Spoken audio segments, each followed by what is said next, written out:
not too big, not too small, just the size of Montreal. I'm pretty sure that's tied to a different But thing. somebody else knows it. And the thing that you think it's attached to is way weirder if it's that. But it's saying that they have like a big ass. Like they have big underwear. When you think of someone pulling someone's pants down and I can then see you your say underwear, then you say not too big. I mean, it is too big, but not too small, just the size of Montreal.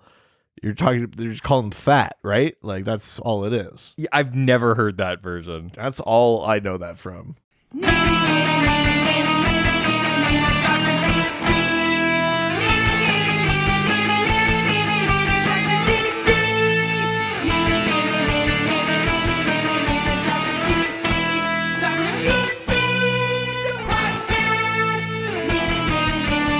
Welcome, residents, to the Dr. DC podcast. My name is producer Richard, and across from me is the doctor himself. Hello. You see London, you see France. You see this guy's stretchy pants. Yeah, not too big. Well, Just too big, not too small.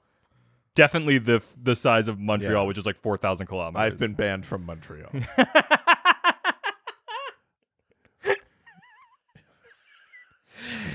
Each week we talk about the weird and wonderful world of DC while fielding questions from listeners like you. That's right, baby. This is It's another morning record, so the energy's weird. Yeah, we're forcing it to be high when we're feeling low. I mean, that's just life. That's true. Speaking of life, we've got a review. Yeah. A 5-star review, number 133 from Twitter from Chris Chan. That's right. Yeah. The one and only. Which seems to be a screenshot of a legal document. That Chris Chan is responsible for Yeah. developing. And it seems to have amended. Yes. So it was. Yeah. It's a. You can draw your attention to section. Oh no, I'm reading the whole thing. You're gonna read the whole Yeah, thing. yeah. So this is conditions of utilization. Yeah. Section 4 of whatever this contract Yeah. is. So section 4.1, initial conditions precedent. 4.1.1, the lenders will only be obliged to comply with clause 5.4. Lenders' participation in relation to any utilization prior to the second commencement date, if on or before the utilization date for that utilization, the agent has received all of the documents and other evidence listed in Schedule Number 2. Conditions precedent. God, this is just terrible to read, but I'm not going to stop. In form and substance satisfactory to the agent shall notify the borrower and the lenders promptly upon being so satisfied. There's more. Yes. 4.1.2. The lenders will only be obliged to comply with clause 5.4, lenders' participation in relation to any utilization or on or from the second commencement date, if on or before the utilization date for that utilization. The borrower has subscribed to the Dr. DC podcast, the, in quotations, podcast, and submitted a 5-star review for the podcast in form and substance satisfactory to the agent. The agent shall notify the borrower and the lenders promptly upon being so satisfied. So someone out there Yeah. just signed a contract without reading it. And Hal has to give us a 5-star And you review. fuckers owe us a review. Yeah. Yeah. Let us know, or we're bringing the law down on your ass. Yeah. Although we can't really afford Chris's billable, No, that's very true. but we'll represent ourselves. Yeah. Your Honor, I'll be representing myself. Ladies and gentlemen of the jury, sir, this isn't a criminal trial. I need to check my notes, please. We're award winners. Case closed. Yeah. And The prosecution rests. yeah. Not only are we award winners, but apparently we've also gone viral. Well, I mean, viral for us, not That's- on the scale of That's- TikTok. For TikTok, that's still pretty big. Like for a single video. I finally popped my TikTok cherry. Oh my God, did you ever? Yeah. Like with a fist. Yeah. I mean, careful based on what the video was about. Oh, yeah. It was funny because it's like so, all the things you just said are really bad in the it's context so- of that video. It's such minimal effort.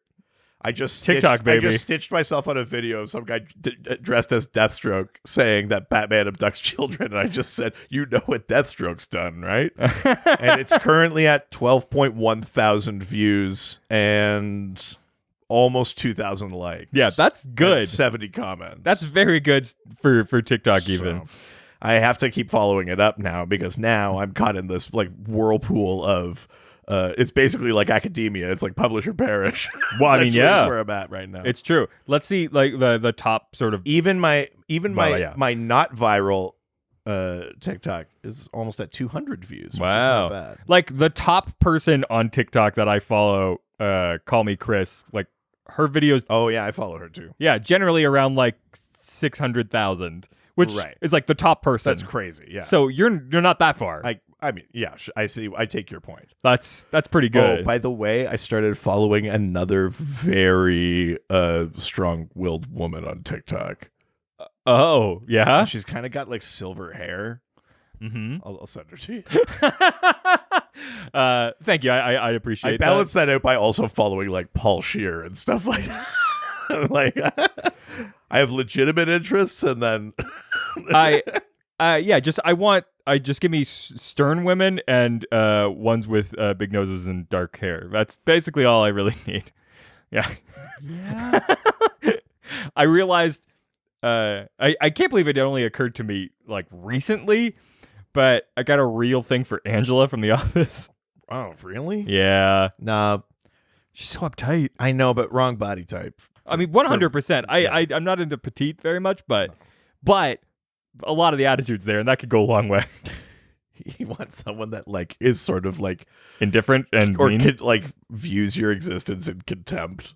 Yeah, yeah, yeah. Because then it's like if I'm given the opportunity to do anything more, it's like, whoa, I really accomplished something here. Right? Yeah, I see. Yeah, and plus probably mommy issues, daddy issues, all the other stuff. Oh yeah. By the way. Oh, you did. Doc scored.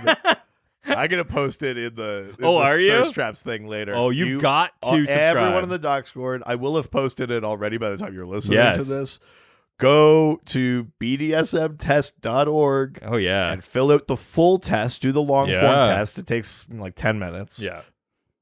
And post your results. I'll post mine in there. It basically breaks down like different sub kinks of BDSM and what percentage you align with them. You're a lot more of domineering than I would assume you would have been. My second highest one was dominant, which is crazy. Call me Domder DC. Yeah. Because you're all about family. Oh, no. Uh-oh. No, those scored very low for me on that test. But it is crazy considering how much you want to be pushed around. Well, it went like, my top four were voyeur, dom, switch, sub. Yeah. So it was like... Look, number one, I don't want to do anything. Basically, it was like, I would really just prefer to watch. Yeah. But otherwise, I'm just happy to be here. Yeah. Whatever you need. Which is crazy that you weren't just Switch, but anyways, join the Doctober if you want all of I'll make sure details. I'll make sure Richard posts his. Yeah, I'd have to redo it, but yeah. Oh, you didn't take a screenshot? No, I didn't. Oh, I did. Yeah, well, I know. I'll post the link. I'll post mine. If you feel up to it, post yours. Yeah. Because that's what this comic book podcast has turned into. Listen, it's a safe space. I've been thinking a lot about doing like Patreon content for Ghostfacers, just being like, what would we do? And it was funny because I was like, God, we really you could only do related content with Ghostfacers because we did everything else right with Dr. DC. Or we'd have to look at like totally restructuring so that it was one Patreon. No, that's too much. Could serve. That's a lot. All the audiences. Yeah, that's a lot. I don't want to serve everyone. Oh. I want to be served. Yeah, I do, or I don't. It's whatever's happening. As long as someone's getting served, I'm fine. Yeah. Chris Jan. Holy shit. Legally served. Look at that. My God. God, I was like an assassin with that comment. I came in and I was like, I killed it. I'm like, I was an assassin. Speak it up. This week's theme. Mm-hmm. I want to talk you through what just happened for me there. Okay.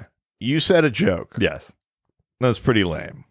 And normally how joke. I play that, I wait a little bit and I go like, Jesus, or something like that. Mm-hmm. Except then I kind of got distracted and sleepy and I missed my window to do that. Oh, you were like... So I both registered the joke, tried to play my end of the joke, missed it, forgot, and then came back. God, you are a voyeur. Yeah. I'll just be here. You do the podcast. You're just going to watch me do it. Yeah. I would really like to watch you podcast. Oh my God. Is there a sadder kind of voyeur? Watching someone podcast? Am I making fun of everyone that listens to us? Yeah. Just the ones who watch that one video episode we You're posted? all technically auditory voyeurs. Yeah. You fucking love it. That's right. This week, we're talking about Assassins. Assassin. There's a French song called Assassin that for some reason I know. I mean, that's not that crazy. But yeah. You know a French thing. That's not a big surprise. Yeah, that's true. Yeah, we're talking about Assassins. Both of them. Yeah. And not out. No. Mm-mm. Maybe a little bit out, but then mostly back in. But out. Ass in. Whoa. But fart butt. Maybe he's got to upgrade. He has to evolve like a Pokemon. So now he's like ass shard ass. Whoa.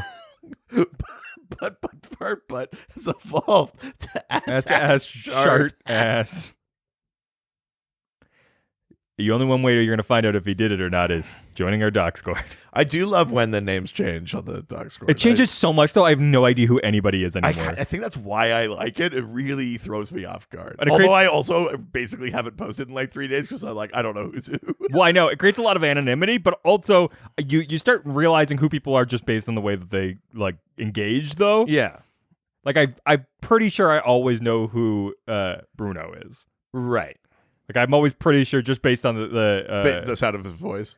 Yeah. Yeah. Yeah. Bruno. Bruno, this is me out of the dog squad. If you did you see that like how perfect? Did you see that interview with Chris Pratt? I don't know if it's real or not, but people were screenshotting it. Oh, where he does the voice and he's like, "That's not it." Though. No, where people were saying like, yeah, he was saying like, I'm not going to play Super Mario with the voice. He's normal in this movie. Oh my God! Not like Italians can be especially persecuted anymore, but like, God, he and Mitch really got close. Yeah, yeah, that's Mitch's influence. He's anti-Italian. That's so funny. So Mario's normal. I just like the part where he did. He probably just meant like the high pitched Yeah. voice thing, but everyone's like, he's racist against Italians. Just like everyone's like foaming at the mouth, waiting for him to say anything that's possible. Oh yeah, because it's all like, do I think this is a good idea? No, I don't. But also I'm like, whatever. Like, of course it's gonna be Chris Pratt. Like, who did you think it was gonna be? I don't know. I kind of wanted it to be like a big sweaty Italian. Yeah, I know. Or fucking Matt LeBlanc, and he's like old Mario, but his sons Mario and Luigi have to return to the Mushroom Kingdom. Hey Peach, how you doing? Yeah. Yes. Yeah, they tried that once. It did not work well. Mario doesn't share pipes. Yeah. Oh. Yeah. I don't know. Him and Luigi are pretty close. Strong Dom energy. Yeah. I think that I'm not surprised. I'm like, yeah, of course it's Chris Pratt. Like I was annoyed at first. I think the thing that annoys me is that it's just like if you're making like another like live action Super Mario, then like yeah, fuck, do whatever the fuck you want. Yeah. But you're making an animated movie. Like Mario has a voice. Just do that. I know, like, but it's just so silly. And also, I hate when it's just like, we got a bunch of Hollywood names. They are not voice actors. They will be your voice actors. Yes, for sure. That bugs me, where it's like, where the fuck are like the actual voice actors? Yeah, it should have been what's his name that did Sonic. Oh, Ben Schwartz? Yeah, he should have done it. He should just be all video game. Yeah. I just think his voice works well, but yeah, it's I'm not surprised at all. Yeah. So, Assassins. Yes. Yeah, we're talking about Assassins. It's Doctober. This is the second. Oh! Happy Halloween! It's the second week of Doctober. We're doing our dark themes. Ooh. Yeah. We're definitely going less spooky this year. Well, yeah. You bailed on that instantly. Morning records, baby. Well, yeah. Do you know how much energy it would have taken me to sustain whatever I was going to fight back with? I know. God, It's exhausting. that big voyeur energy. BVE in the studio today. I'll be over here. Yeah, that's what I expect. That's good. Lots of room for me to move around. That's right. We're talking about assassins. Yeah, we're doing our like kind of dark / evil themes for the month. Mm-hmm. And so, yeah, we're talking about assassins, hired killers and mercenaries and all that sort of jazz. Are we going to do some spooky books? Well, we'll do our Halloween special. Yeah. Okay. I figured I would let you pick a spooky book. I got for a lot the two of of us read spooky. because you have a bunch of spooky books. Plus, you have books that you got to read. So I figured I'd let you pick a spooky book, and that'll be our Halloween special. I don't like all the pressure you're putting on me now. Oh no, expectation. No, if I set the expectation, it's fine. But when somebody else does, I'm like, I don't appreciate it. I gotta work within my own boundaries. That's way too dumb of you. Yeah, I don't like authority. That's not true. I don't. I actively don't. I hate authority. I like being authority. Yeah, so that's what I mean. You don't hate authority. You just hate when it's not you. Yeah, Yeah. authority. I think we're saying the same thing. So, we got some questions we should get into assassins. Yeah, sure, whatever. Who gives a shit? It's morning. Well, yeah. Let's go over to Facebook. Go to the face and the book. Go to the Facebook. Yeah, you made it the whole way through. I'm proud of you. I considered giving up. I mean, that's every day, though. Yeah.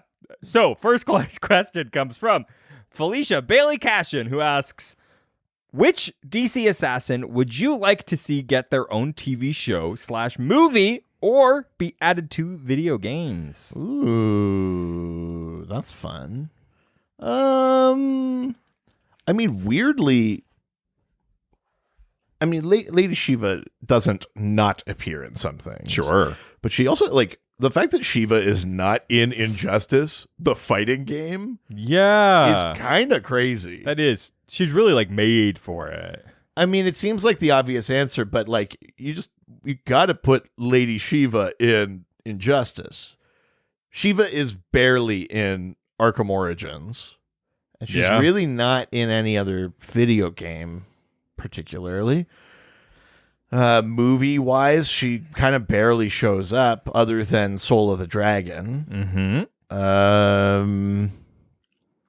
TV, yeah, kind of in and out, shows up, but not really. Yeah. Shiva kind of had like a decent size role on that Beware the Batman. That was that like 3D animated Batman that didn't go very long, but I kind of liked it because it was using all these sort of characters that didn't get used a bunch, like Professor Pig and Shiva and Silver Monkey and all these kind of things. But I mean, it feels like kind of a basic answer, but I think it's Shiva.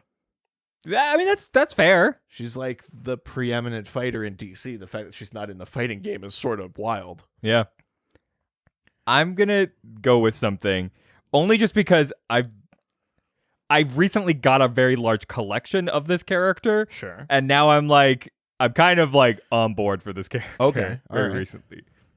I would prefer, this is what I would really love. Even either like a like the way British series do, like either just like holiday episodes of this character. Okay. Or like I want a mini series, but I wouldn't want a singular movie because I don't think a singular movie could do what this character needs. Right. I want something that's very much like every episode's them going into a town and doing a thing. Right. Do you know Littlest Hobo style. Do you know who I'm thinking of?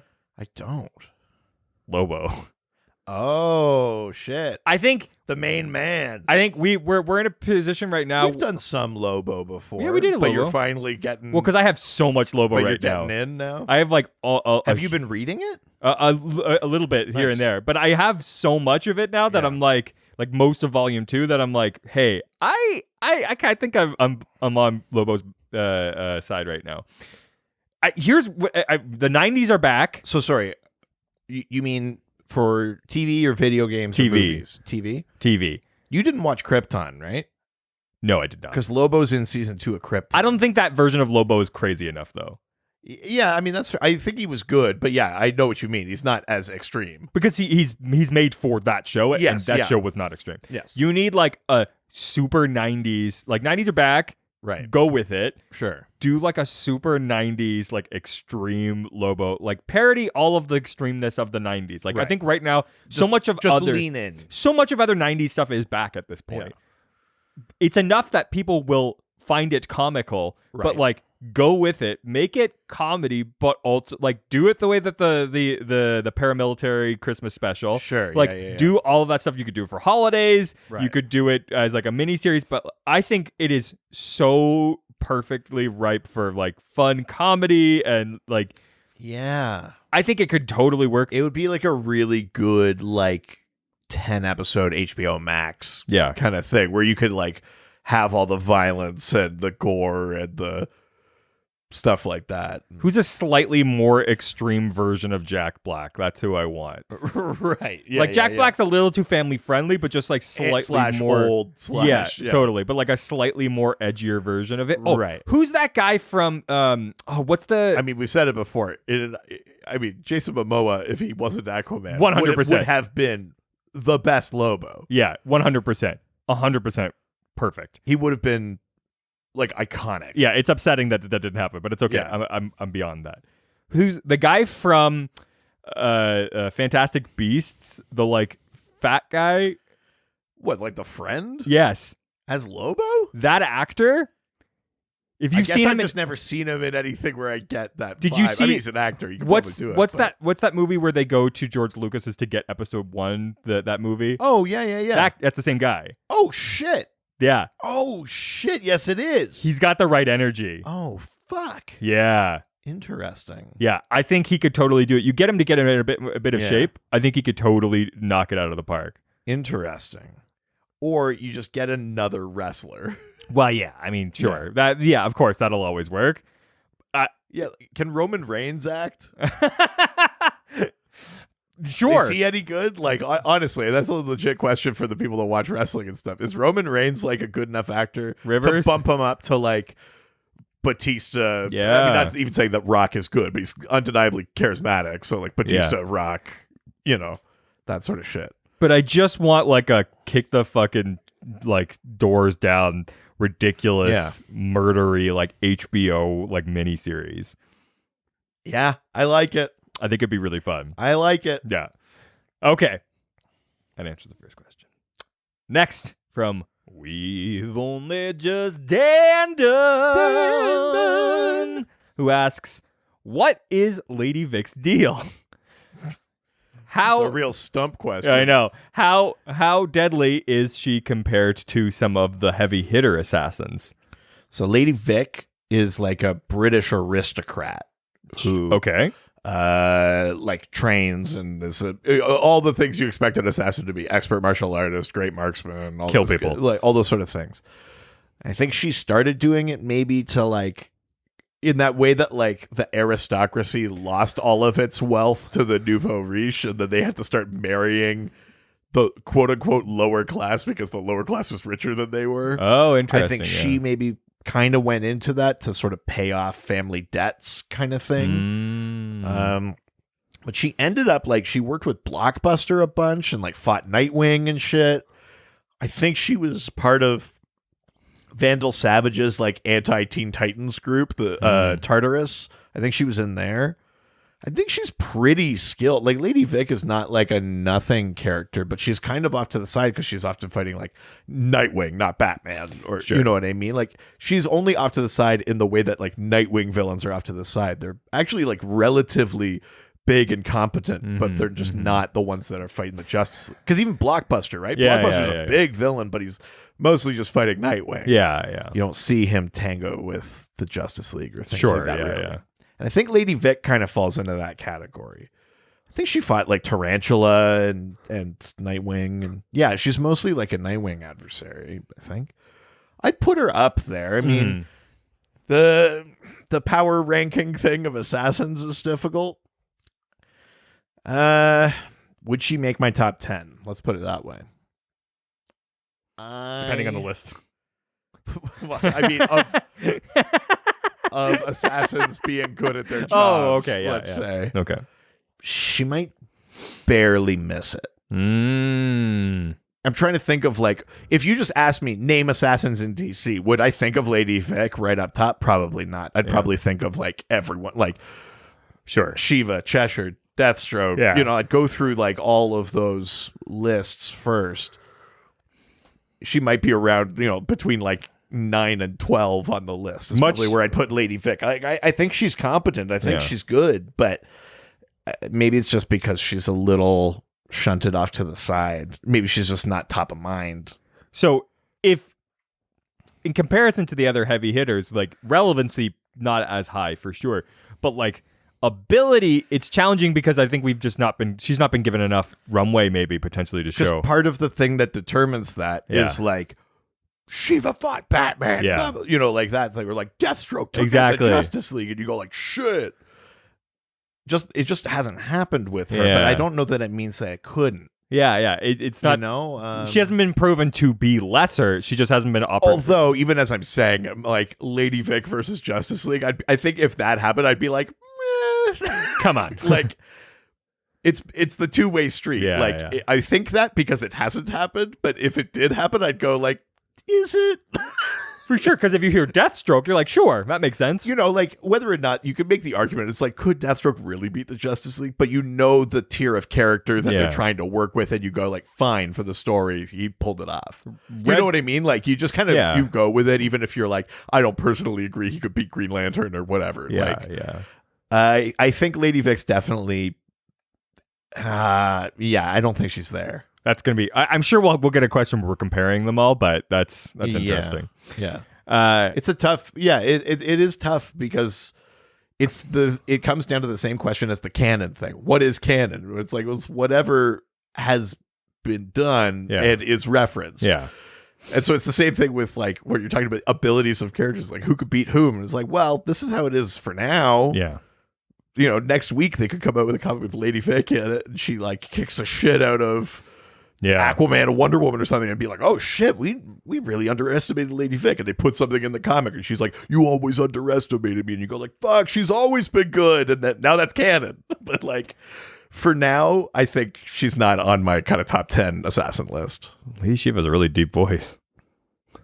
Did I say Shiva? I meant Lady Vic, because we're talking about Lady Vic. Well, sorry, Lady Vic has a very deep voice then. Well, I'm not a good actor. All right, next question. Except when I'm pretending to be happy.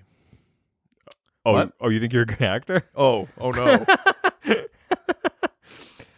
You can have the meat, you can have the carrot, but these are John Spees. Fuck you. No. That's right, from John Spees, who asks, why does Reed hate Damian Wayne so much? I thought I saved this question. What do you mean? I thought I saved this for a future episode. I don't know. I pulled these last night, so. Oh, I fixed this all last night. Well, you didn't tell anything to me. I know. Okay. Well, we'll just go back and forth because there's some questions I want to do too, but we'll figure it out. Okay. Why do I hate Damian Wayne? I think I like the idea of Damian Wayne. Like, when you take that concept of Dick as Batman and Damian as Robin, and so now Robin is the dark, brooding, brutal, violent one, and Batman has to be kind of the lighter weight. Like, that is such a fun inversion and a really good concept. Yeah. The idea even of, like, Batman having to, I mean, Batman is a parent just to a bunch of adopted children, right? Yeah, all the villains know that he exists. He's a parent. Well, that too, yeah. Fuck you. But him having to deal with this sort of biological parenthood piece. Sure. To kind of undo the training of the League of Assassins. To teach, Batman has to basically, like, reverse his usual teaching. Because Batman's thing is, I can't cross the line. I can't kill once because I might not come back. Yeah. But he has to take his son, who has already killed a bunch, and now teach the value of undoing that. You know what I mean? Yeah. So for Batman, he also has to wrestle with the idea that like that line is not crossable, right? Like Batman's whole thing was like, if I do it once, I'm done. But then he has to look at his son who's done it a bunch and go like, you can come back from this. Like, I think there's lots of interesting stuff in the idea of Damian Wayne. I think the execution of Damian Wayne often is way too bratty for my liking. Like, when Damian Wayne is written best, he's a little too old for his age. Yes. And it's not that he's a bit of a know-it-all and stuff like that, but he's got it's also because he has just like years more experience than the older people he's talking to. You know totally. What I mean? Yeah. He does kind of, to his mind, know best. And I think a lot of times Damian gets written a little more bratty, where he actually doesn't like, where it comes across like he is only being a petulant child going like, I know best, but he really doesn't. Yeah. You know what I mean? And that's not about the killing thing. It's just like Damian is eminently competent. And I think when he's really written that way, that works. But I do feel like sometimes tonally, he's too bratty. And I also feel like he hasn't grown. Like, because the only thing now they have with Damian is like, this is the Robin that wants to kill. And they just keep going back to that. And it's like, that's not the first Robin that wanted to kill. Well, that too. And also just, I think he's past it. Like, we've already done the drama of Bruce trying to teach him the value of what it means to be Batman and Robin and stuff like that. Like, to keep bringing him back to that is kind of like bringing Roy always back to drug abuse or bringing Jason always back to crowbars. Like, it's just kind of like there's more to these characters now. You gotta let them grow. The thing that the thing that has worked recently for me is his friendship with John Kent. That's like a big bright spot for that character. I love that. Because that is like the first time where it's like, this has nothing to do with the killing shit. No, it's more of that he's like... Finally, Damian has something of his own that can move forward, and he can inspire John. It brings out the best in him, and John can inspire him. Like, that is the best thing that has happened to Damian Wayne since his creation. Do they have a series together yet? They did. They had Super Sons. And another one called Challenge of the Super Sons. Interesting. You gonna go buy it? I don't know what you mean. Anyways, continue. But yeah, I mean, generally, I don't like Damian Wayne, mostly because he's not been allowed to grow. There are some exceptions to that, of course. But I like Damian Wayne in Deceased. Like, I mean, Tom Taylor maybe just gets it more than most writers do. But the characterization of Damian in Deceased is really, really strong for me. How do you live up to the shadow of the bat? And how do you, in a world where legitimately Damian's way of doing things might have saved more lives? Yeah. I think there's something really interesting about how he's characterized there. But yeah, I just think he's also the least interesting Robin. Sure. I think the opportunity to be very interesting. Yeah. And just sort of mishandled. Yeah, and I think that's mostly it. But like, I would much rather read Tim or Dick or Jason or Stephanie than Damian. Yeah. Every time I see him, I go like, eh. Yeah, that's unfortunate because my only real encounters with him really so far has been opposed to Jonathan Kent, and I like... Oh, like in that Christmas special? Yeah. I mean, there's some good Damian... And again, conceptually, I think that character... Could be amazing. He's very strong and has a lot of potential, but I think he's just... It's a real crapshoot. There's no consistent... Like, if I pick up a Nightwing story, it's almost always going to be at least pretty good. Yeah. Except for the Rick thing. But we'll say that wasn't really him. Yeah. But you know what I mean? Like, that character is so well established that if you're even halfway paying attention, you can write, like, a pretty decent Nightwing story. But I think Damian just... It's real hit or miss, and I think that turns me off the character. Fair. So, next question from Ryan Putney, who asks, how well do you think the world of Assassin's Creed would fit in the DCEU? Weirdly well. So you've played some Assassin's Creed. Yeah, a decent amount. Yeah. I've played 1, 2, 3, Black Flag. I played Brotherhood. I played Liberation. So, I mean, what are we talking about here? A bit of time travel works in DC perfectly well. You're dealing with sort of like historical events. You're dealing with, like conspiracy and secret societies. You're dealing with Templars. Yeah. And a secret guild of assassins. Yeah. All very sort of. So, who do you think this is like a Ra's al Ghul sort of situation? Well, here's the thing. Yeah. There's DC canon that you could tie into both sides of this thing. Both sides. Both sides. Great assassins on both sides. Yeah. So, obviously, in DC, there's the League of Assassins that's led by Ra's al Ghul. That it would be the easiest thing to just say that the assassins from Assassin's Creed are just like a sect of that. Because, listen, the League of Assassins has splinter groups. There's Leviathan, there's the League of Shadows, there's splinter groups there. Yeah. Likewise, there are splinter groups and DC canonical organizations tied to the Knights Templar. Like the Teenage Mutant Ninja Turtles. What? It's a splinter group. Jesus. Son of a bitch. Gotcha. Fuck. The Order of Saint Dumas, which is the sort of secret kind of Templar sect that creates Azrael. Yeah.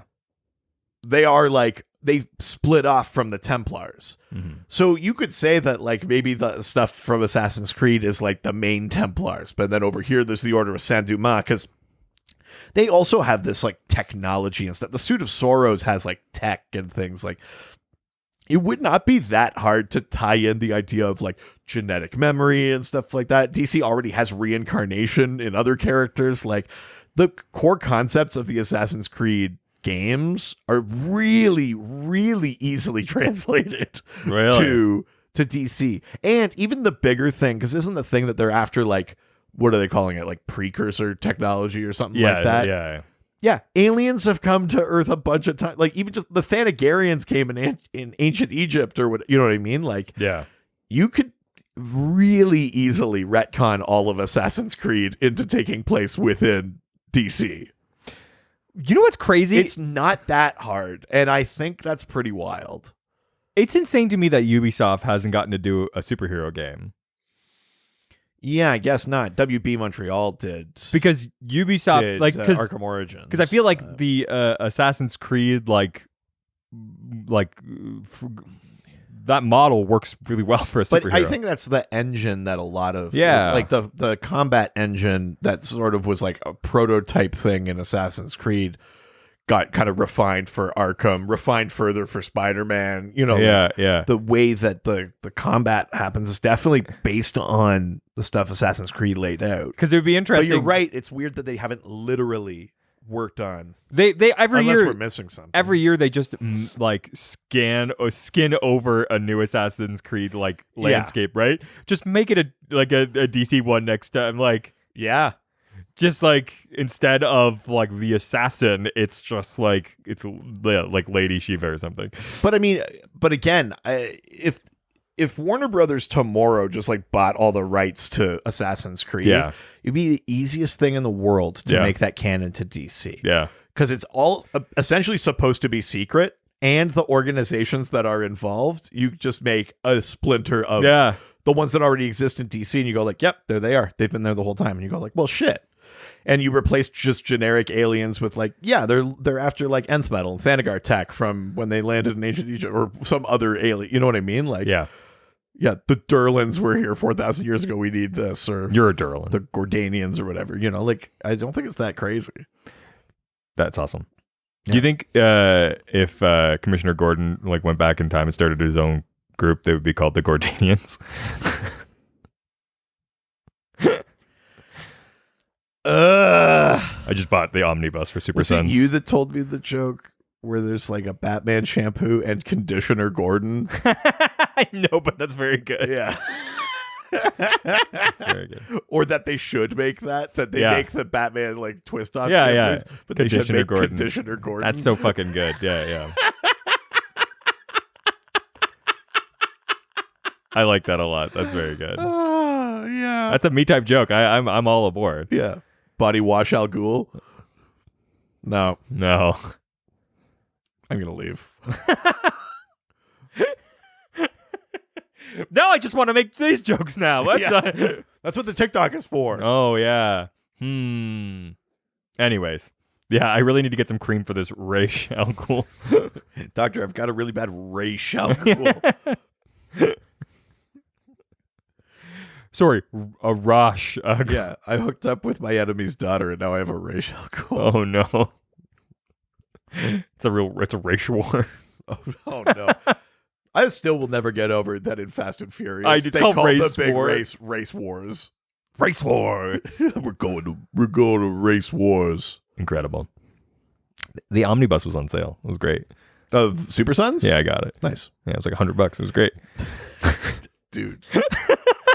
I'm so glad you're excited, but I'm worried about you. What do you mean? You might never come back from this. It's fine. I'm not like being overtaken by comic books right now. It's fine. I organize everything. We're not drowning anymore. That is true. Fully organized. This room is, I would say, like 13% more box than it used to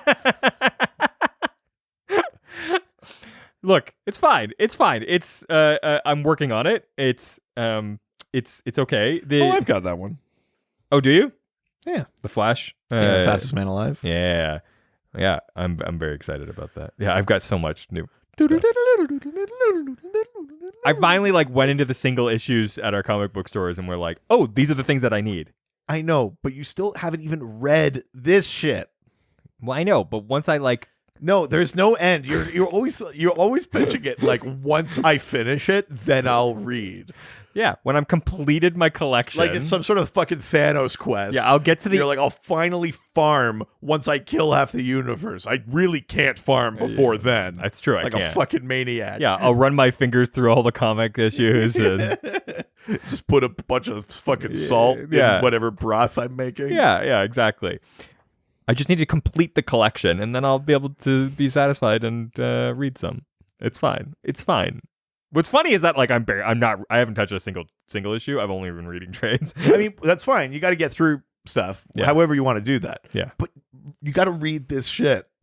I will. It'll happen. We need to give me reasons to. That's the thing you really get me to do. You own it. That's the reason. You own it, and you're interested.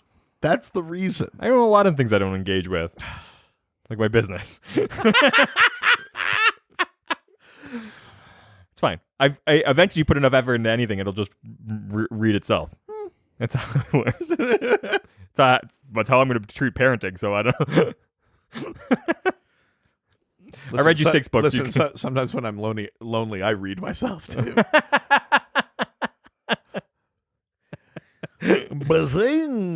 All right, let's leave Facebook and head on over to Twitter. That's Twitter. First question comes from Truth, Justice, and Hope, who asks, I remember Shadow Dragon doing some mercenary work for Conduit back in the day.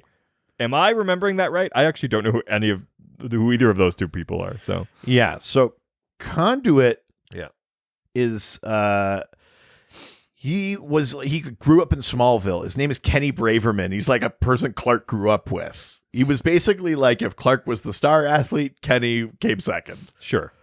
But he I think part of his story was that he had cancer or radiation poisoning or something from when Clark landed in Smallville. Oh, wow. That made him sick or something for a bit. Yeah, he's the one person who didn't get powers from it, like in the TV show. Yeah. He also, everyone else, Mom, Pop, Ken were fine. Yeah. I just love it because in the TV show, it was I think it's because he was, born the night Clark landed or some shit like that. It was, something like that. Sure, yeah. Whatever. Comic books. Yeah. But he grows up kind of, resenting Clark. And then eventually... Because he knows that he's directly connected to him. And he eventually, oh, no, maybe he becomes Conduit before he learns that Clark is Superman. Yeah. He becomes Conduit. He has this, suit that channels, I guess, his radiation, turns into a power kind of thing. Okay, there we go. Kind of channels that sort of thing. And he goes after Clark and Lois and that because he's got a vendetta. And then he learns that Superman and Clark are one and the same. And he learns that, I'm pretty sure, because Shadow Dragon, who is a superhero of the fictional country of Butron, instead of Bhutan. Oh. Put an R in there. No copyright. Yeah. Then copyright a country. it's the video. It's the digital version of that Yeah, Boutron. Yeah. He finds or steals Star Labs data. He's doing it. Shadow Dragon is stealing it for something to do with saving his own country. Sure. But he gets all this data and he kind of gives it to Conduit. And then he realizes that later that Conduit is crazy or whatever because Conduit's going after Superman. And yeah. I think Shadow Dragon comes back to help and destroys the info and wipes the hard drives and that. So there's no evidence of that.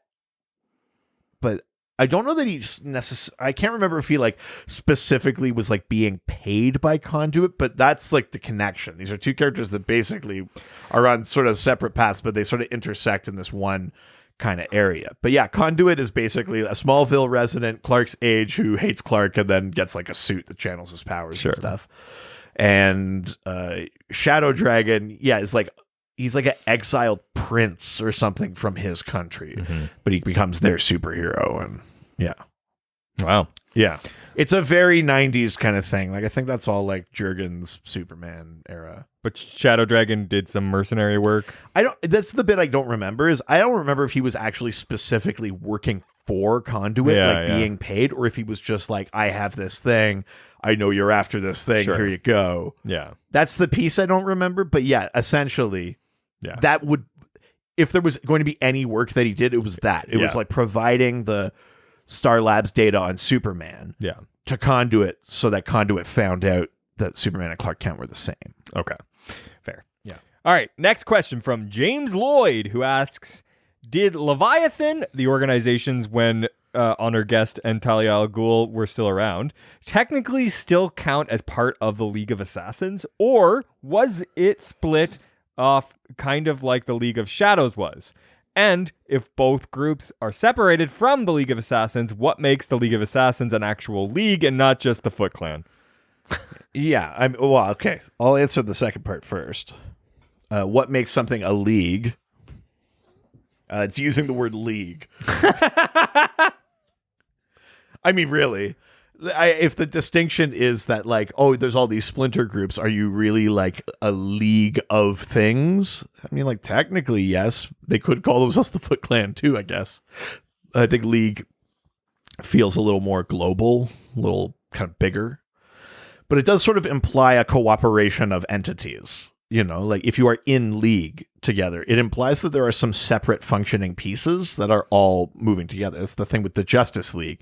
They're all separate heroes that don't give up their separate heroing, but they will work in league together to fight the things they can't fight themselves. Sure. The League of Assassins does seem to spawn a lot of splinter groups. So the League of Shadows, sometimes in adaptations, in movies and stuff like that, it's just an alternate name for the League of Assassins.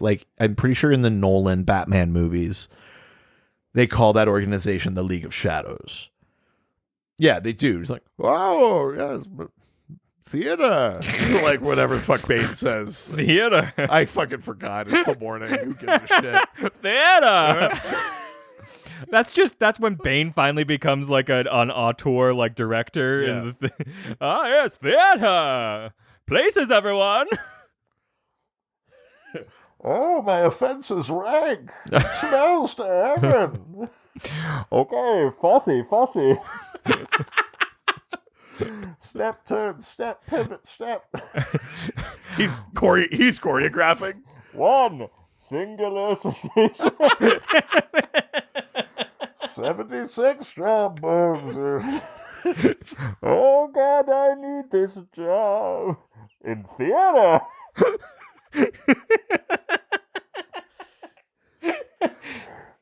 My name is Bane. I'm represented by Dunning Hewitt and Associates, and this is Annie. Get your gun. 525,600 people I've killed. No other course, no other way, no day but today, brother.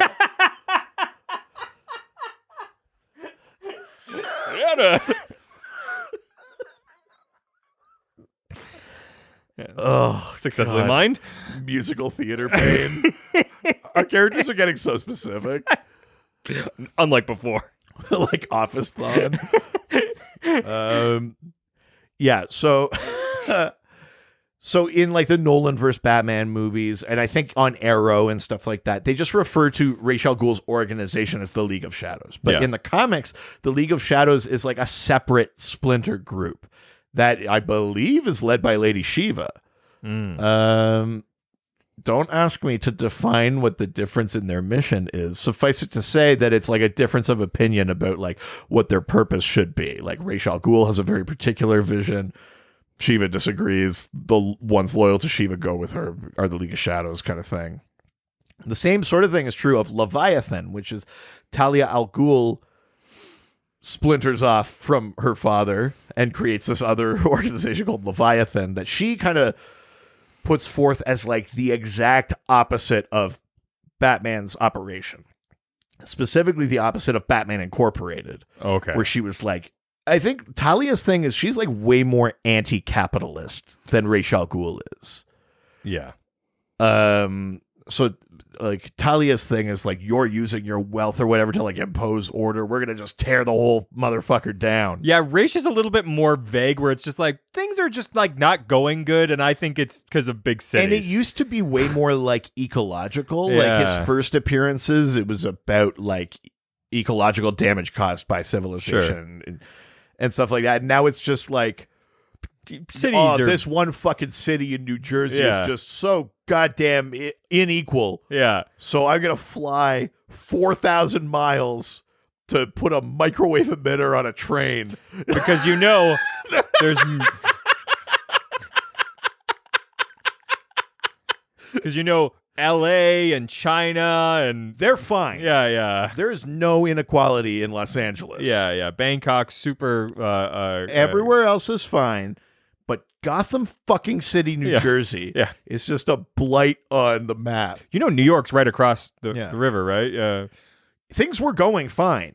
There was this nice couple that built a fucking monorail, and I thought, could they pull this off? And then they got shot in an alley, and I was like, you know what? In 30 years, I'm going to destroy this city. Yeah.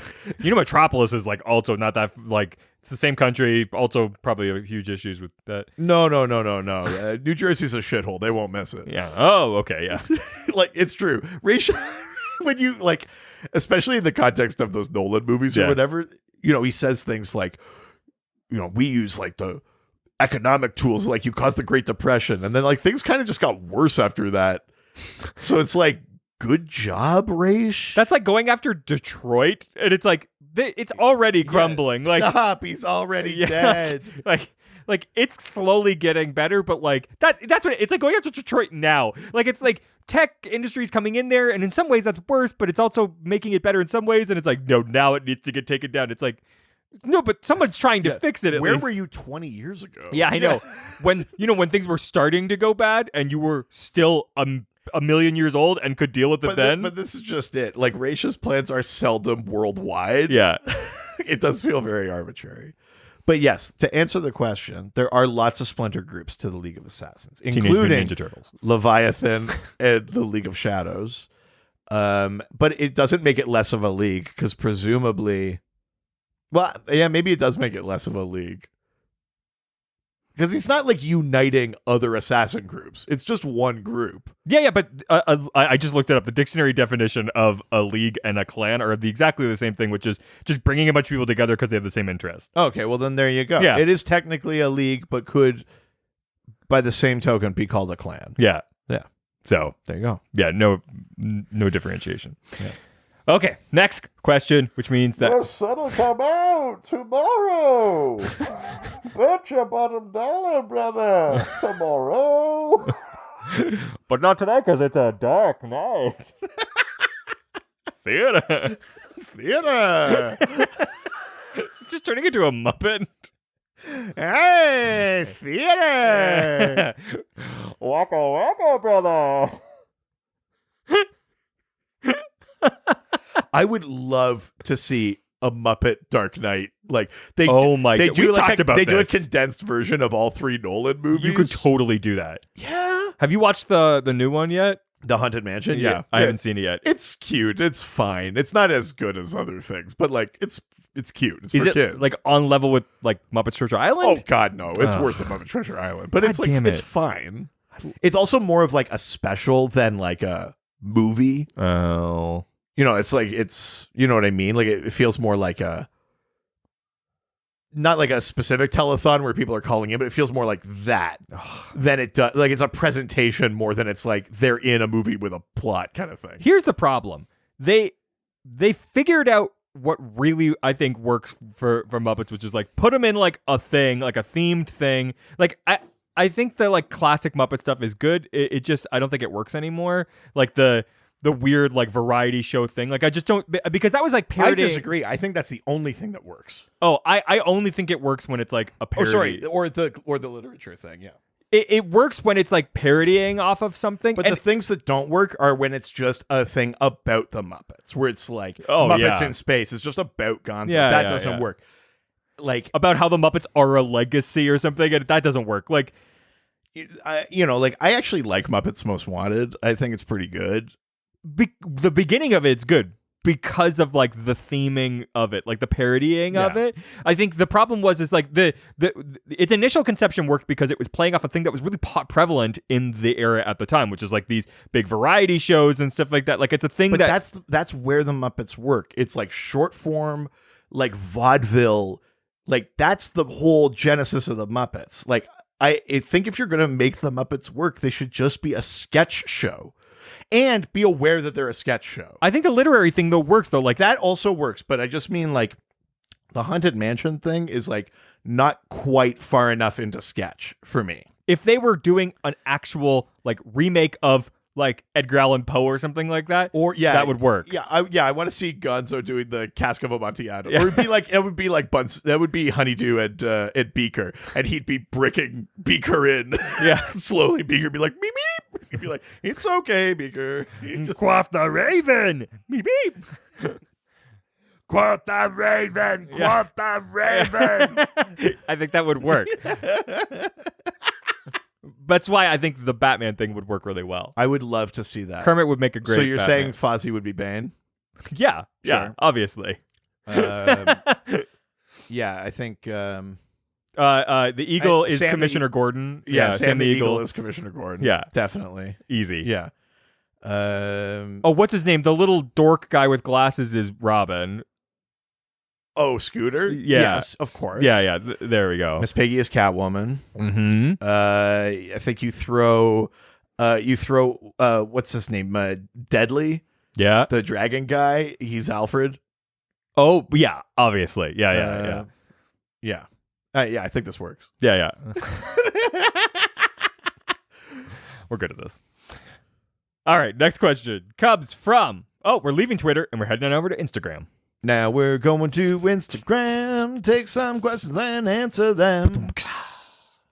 First question comes from Robbie's Just This Guy, who asks, what was the highest profile assassination? Who done it? This is a tough one. Highest profile assassination. I'm going to just say the ones that first came to mind when I saw this question. The Waynes. I really depends on what kind of universe you're in. Where it's in the purest sense, it's not an assassination Sure. because it's random. Yeah. It's a random mugging that goes wrong. Depending on the story. Going after that. But yeah, if you're looking at like Earth One, Yeah. or one of those ones where it's like, the Falcones are tying off loose ends, or like shit like that, then you go like, that's an assassination. Definitely. Yeah. Absolutely. Wayne's up there. Yeah. Totally right. I was going to say the Monitor. Oh, okay. Really? It's maybe not high profile in that it doesn't make the news. Sure. Yeah. But he's also like one of the biggest, most powerful characters in fair existence. Yeah. And he gets assassinated by Harbinger, who's under the control of the Anti-Monitor during Crisis. Sure. The Monitor dies in like issue 4 or issue 3 or something like that. Like he dies early. Yeah. And he's killed specifically and targeted. That's technically an assassination. I think that's a pretty big one. It's not canonical, but it happened. And going back to my previous love for this character, Okay. Santa Claus. Yes. Yeah. Lobo assassinating Santa Claus. Absolutely. By the Easter Bunny. Yeah, the Easter Bunny pays Lobo to kill Santa. Yeah.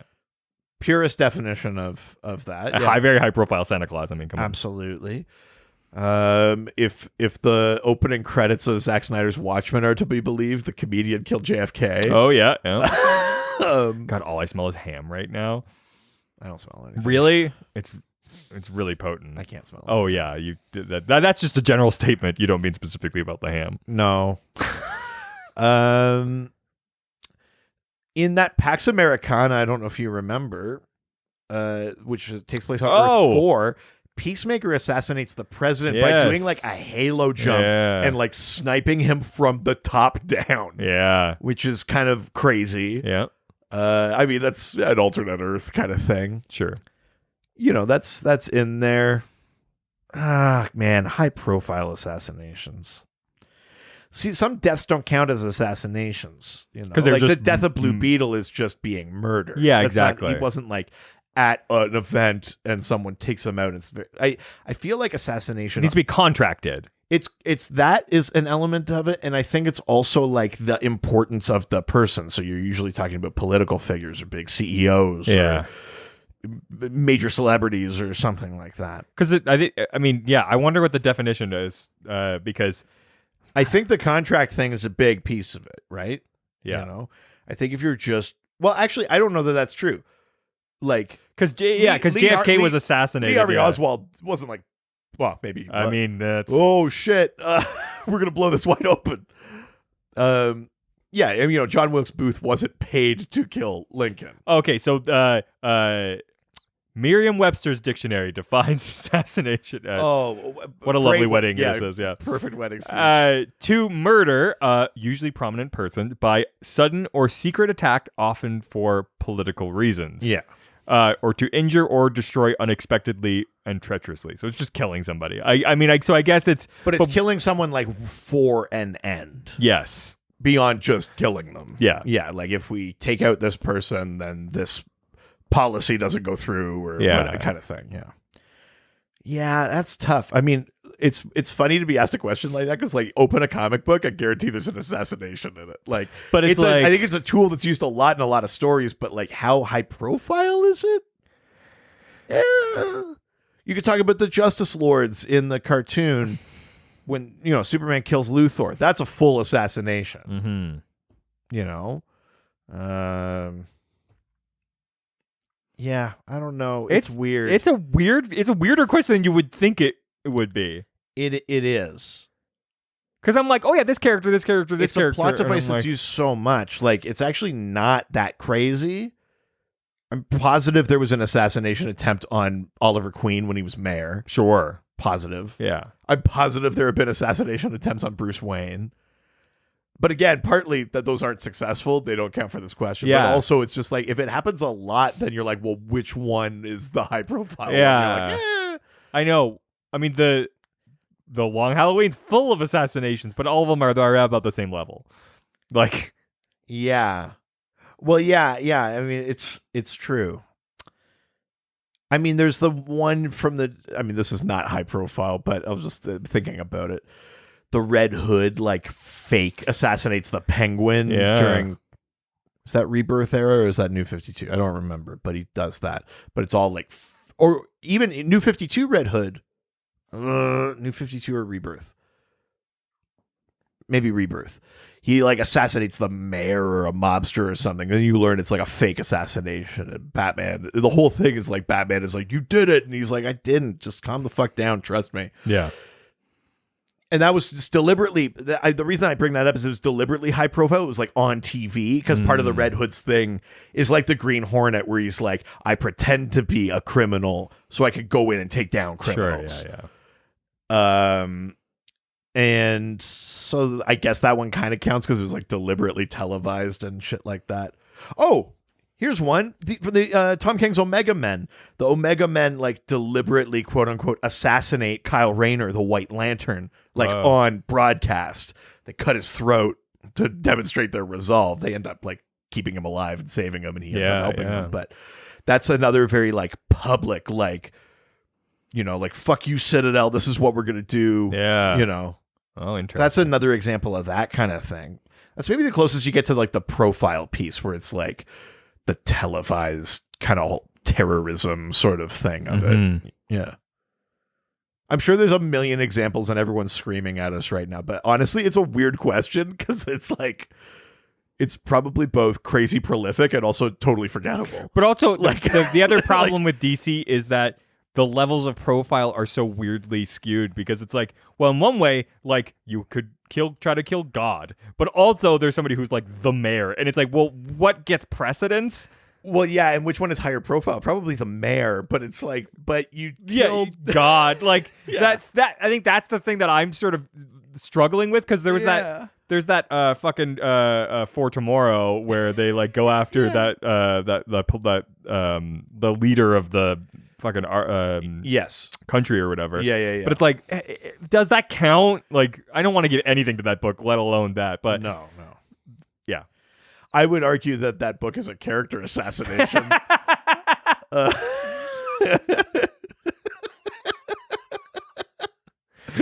Yeah. Fair. Yeah. All right, let's go to the next question, which means we're going to Dem Spookies. Ooh. How appropriate. Doctober. We are going to this question, and we're going right now. Ghosts and skeletons, spooky assassinations in our town. Hey! Oh shit! I landed it. God, you're waking up. You're back, baby. I'm taking an improv class.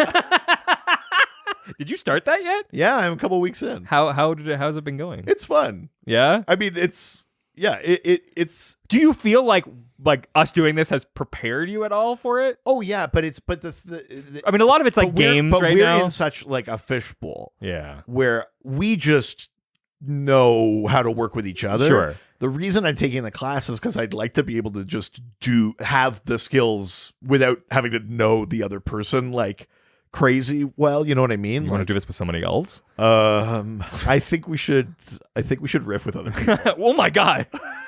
I mean, I riff on the side. This is how I find out? Yeah. I mean, I've been riffing on the side since the beginning. What? Huh? All right. Dem Spookies asks, how exactly did Deathstroke lose his eye? Someone found out what he fucking did. It was his wife. Short answer. I believe it's she tied. was how old?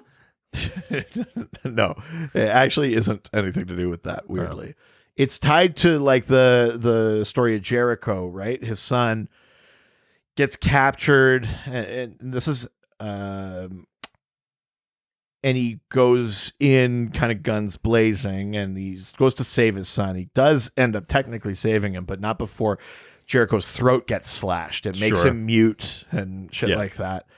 And his wife, Adeline, blames him for it because he put their son in danger and all this stuff, and she shoots him in the eye. Wow. But he's already Deathstroke at this point. I think there's a misconception that he was missing the eye already, and that's why it doesn't heal the way the rest of him does. Don't ask me why it doesn't heal. Couldn't tell you. It's comic books because Deathstroke. But they did that on Titan, didn't they? Basically. Yeah.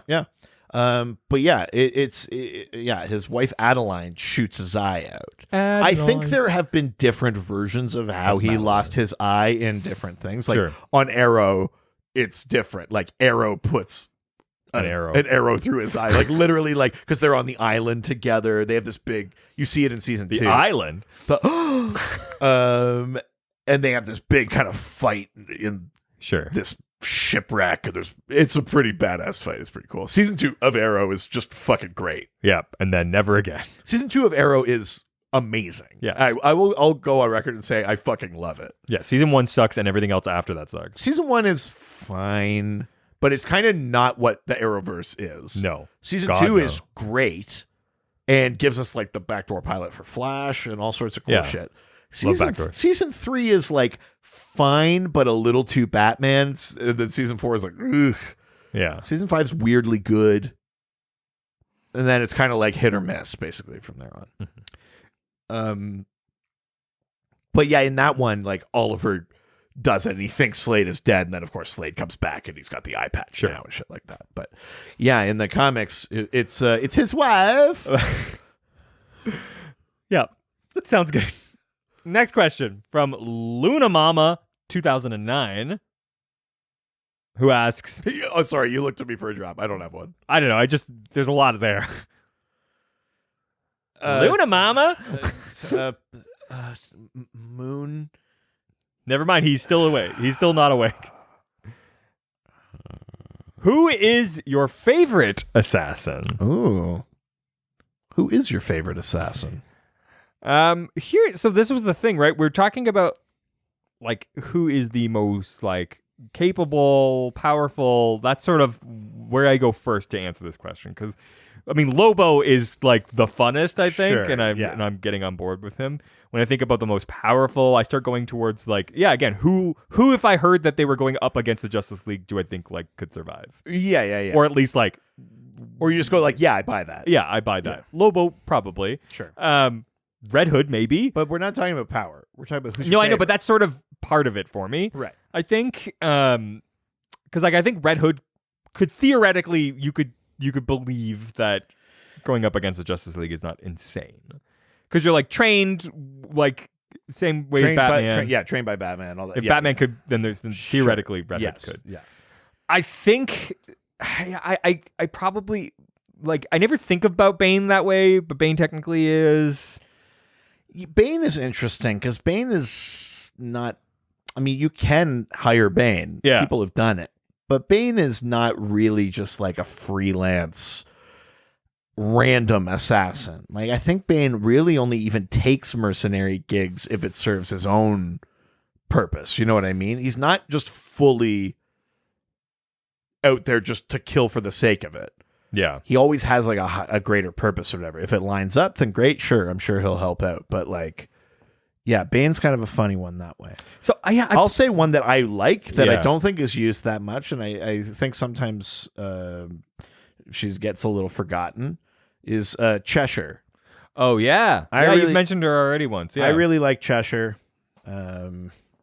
She is like a poisons expert, which I really love as like a sort of subset of assassin. Yeah, But she's an expert martial artist. You know, she's the villain that like Roy Harper falls in love with. They have a daughter together. Like I love that kind of hero villain thing. Yeah, she's really good. I like the version of her on Young Justice where she's the sister of Artemis and stuff like that too. Yeah. And the daughter of Sportsmaster, which is not usually the case for her. But yeah, I think Cheshire's great. I think sometimes she gets reduced to something to look at in the comics. / completely forgotten in the way that her and Leanne Harper were mostly forgotten for a long time post New 52. But I really like Cheshire. Like, I think she's really. I wish there was a little bit more with her, especially the idea of like because of her relationship with Roy. Then there's a sort of like she's never really going to fully give up the assassin life, but she's got different priorities and she's got to watch out for that. She's maybe developing more of like a empathetic connection to people and stuff. And I like the poison speciality thing. It feels like a Bond villain kind of thing. You know, it's not just like, oh, this person has a gun. This person has a gun. That person has a knife. This person is like, no, I'm an expert at like, it's not just that this thing will kill you. It's like, this thing will paralyze you for 36 hours. That gives me time to do blah, blah, blah. Cause I need you alive for like, there's like the planning chemistry. Like there's something more sadistic or interesting to me about the poison master kind of thing. And I kind of like that. Yeah. This person's got a gun. Janie's got a gun. Boom, bop, Is that not boom, another bap, teen movie? boom. Yes, it is. Yeah. I'm gonna say probably Lobo. It's probably right, at least right now, probably my fave. Yeah, the main man, the Bastich. I think so. Oh, what's his Green Arrow's rival? Merlin. Merlin. Yeah, Malcolm Merlin. You a fan? I like Merlin. Yeah. I think, I think comic book Merlin is interesting because I feel like he only works when he doesn't show up too much. Yeah. Fair. If he shows up too much, you're just Like, how deep does this character go? like, I don't feel like there's a lot to him. Yeah. That's my Fair. feeling about Merlin. But I like that he exists. Like, Yeah. if you show a bunch of villains or you show a bunch of people that are tied to the League of Assassins or Sure. something, and he's there, I'm like, oh, fuck yeah, Merlin. Yeah. But if we were to really try to make him like the Two-Face or whatever to Sure. fucking Green Arrow's Sure, Batman, yeah, I'd be yeah, like, yeah. ugh. Technically, Like, the one on the show is way more interesting than the Yeah. one in the comics. Essentially, is where well, I'm because they going actually with gave this. him a real backstory. Yeah. Yeah. But technically, he is like his like arch enemy, isn't it? I would like one of the main ones. I'd make the argument that Green Arrow's arch enemy is Count Vertigo. Sure. Merlin is definitely a main one. Yeah. Yeah, absolutely. Hmm. But All right. Next question from the most interesting resident. Andrew Delgado? That's right. Technically Delgado Andrew, but yeah. Yeah, fuck you. Who asks, who's the most terrifying assassin? Ooh. Not necessarily the deadliest, but the one who will put the fear of God in you alongside the knife. Oh, interesting. Yeah, what would scare me the most? Yeah, some of them are maybe just too efficient to be scary. Mm-hmm. I guess unless you know they're coming and then you just have the general fear of death, right? Yeah, is there one that just but like Deathstroke, Deadshot, like some of them, like you'll just die. Like Yeah. especially like Deadshot, you'll just be like walking and then just like, doosh, and you're out because Yeah. he's such a good shot. That's you not know? scary because That's not scary. No. A scary assassin. That's a really interesting one. Maybe like something like the Talons, like from the Court of Owls. Because generally, I think if the Talons come after you, it's because you know the Court of Owls exists. And so you've heard that like rhyme and like they send a Talon for your head and all this kind of like that sort of like old superstition kind of thing. Yeah. Where it's like you grow up and you're like, we're wealthy, but remember, like, you got to be careful for the Talons. And then if you saw one, you'd be like, oh, fuck, it's real. And like, I think that would be pretty scary. You know who I think would be the scariest for you? Black Spider. Why? Oh, because it's a spider? Yeah, and why in the sky? It takes you up in the sky and in heights. I mean, is that really like his MO? Black Spider's just like an assassin and mercenary. He doesn't like take everyone to the top of a something and Yeah, drop but he's them. like swings off of like ropes and stuff. Yeah, I guess. Yeah. I'm trying to think of what would scare you the right. most. I see what you're saying. Yeah. Yeah. I mean, by that logic, I mean, here's an assassin we have not talked about, but she's technically an assassin. Mira. Oh, Mira's origin is that she is sent to assassinate Arthur from Zebel.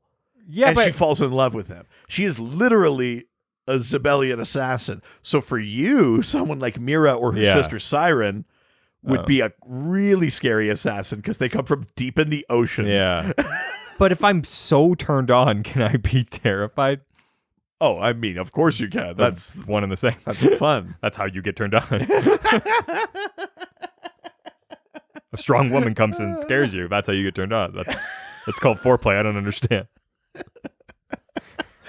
Really like pitching like you know what's the character Cheryl on Archer? Oh. It's like got like a real like Yeah. Yeah, I think for you I would pitch Mira. I mean, fair. She comes from the deep. That's your big fear. Mm-hmm. She's crazy powerful. When I come in the deep, so. Ugh. Hacha. It's a good thing the ocean's already saltwater.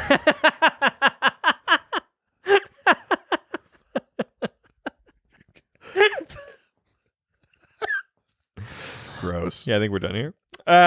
Next question from the real Josh Gill, who asks, imagining if an assassin has had Soup's level powers, it occurs to me, that most assassins don't have powers.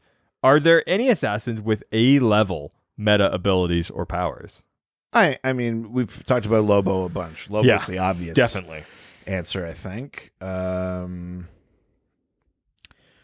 Yeah, it is true, though, when you're looking at the bulk, certainly the earthbound ones, when you're looking at the bulk of what you would call assassins, they don't really have powers per se, or the powers they have are kind of like the Deathstroke thing, where he's got like some healing, he's got enhanced abilities and stuff, but he's not like lifting a car. Or because if you could like do that, then it's like you don't need to be a hired assassin. You just become a supervillain.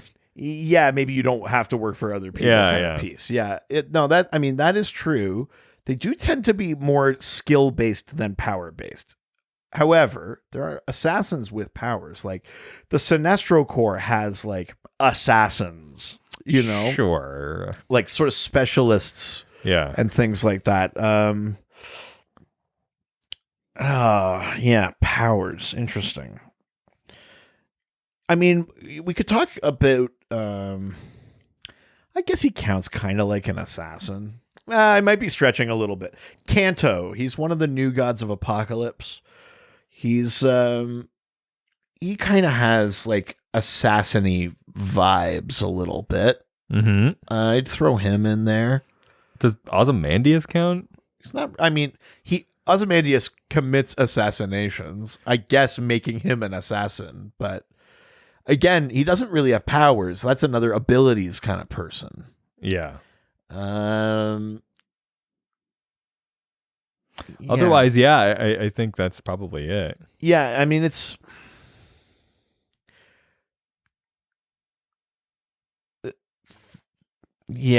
it's interesting. There are other people with powers or minor powers or stuff like that, but I think Josh is generally right.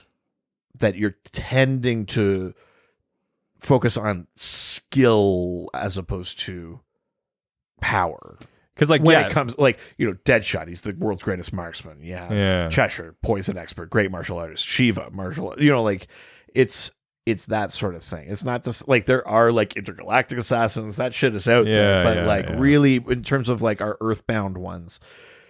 Yeah, maybe it's because if you have powers, you aim higher, perhaps, than just being an assassin or getting your own hands dirty or something. I'm not sure if that's all it is, but it definitely is a pattern. He's not wrong. Yeah, because Superboy Prime killed a bunch of people, but I wouldn't call them assassinations. Yeah. No, interesting. Yeah, I mean, part of it is the definition of assassination too. If you kill the Flash, he's a high, he's a high-profile figure.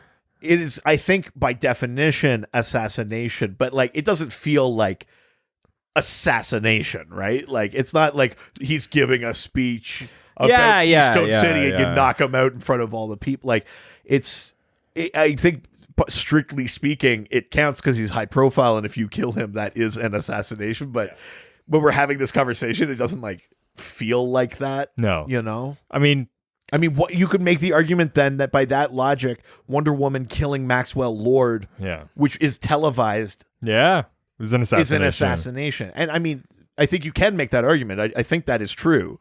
But does that make Wonder Woman an assassin? Like, does committing a very public, high-profile murder make you an assassin, or just make you a high-profile murderer? Like, because she doesn't make a habit out of it. Does it have to be... Are we implying like a sort of serial nature to it to make you an assassin?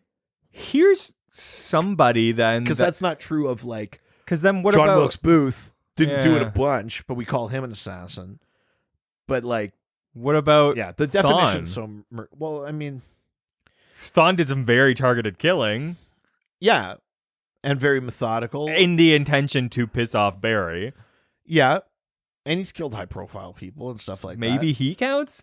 I kind of, but again, we're in this very murky kind of thing. Like, I feel like the dictionary definition of assassin and the sort of intuitive definition of assassin, I think the cultural are different, you know? And I think that's where I'm getting kind of caught up. That's why I'm kind of getting like giving like kind of cop-out answers, because some of those things I think maybe technically qualify, but they don't feel like assassinations, right? Yeah.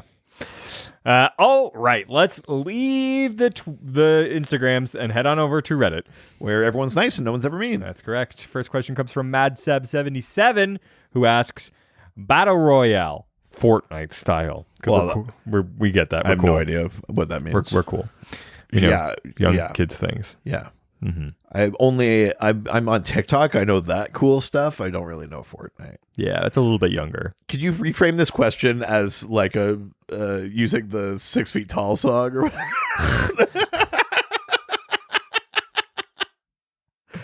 Yeah, no, because I don't want to lose your attention because then you'll go off into your mindscape. 6 feet tall and super strong. She can throw a cable toss. Yeah. I kind of want to do a video of me, but that song plays, and I just like faint, like get the vapors and faint instead of it's me like showing off. Just show Big Barda and then yeah. So Battle Royale with the following assassins: Deathstroke, Lady Shiva, Talon from Court of Owls, Ravager, Damian Wayne, Talia al Ghul, Cheshire, Bronze Tiger, Deadshot, Bane, Cassandra Cain, KG Beast, and Red Hood. Who are the last three standing and who wins it all? I mean, it's easier to just say who's the last three standing in that group. Group.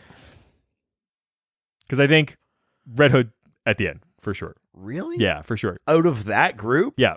A group that includes Shiva and Cassandra Cain. Yep.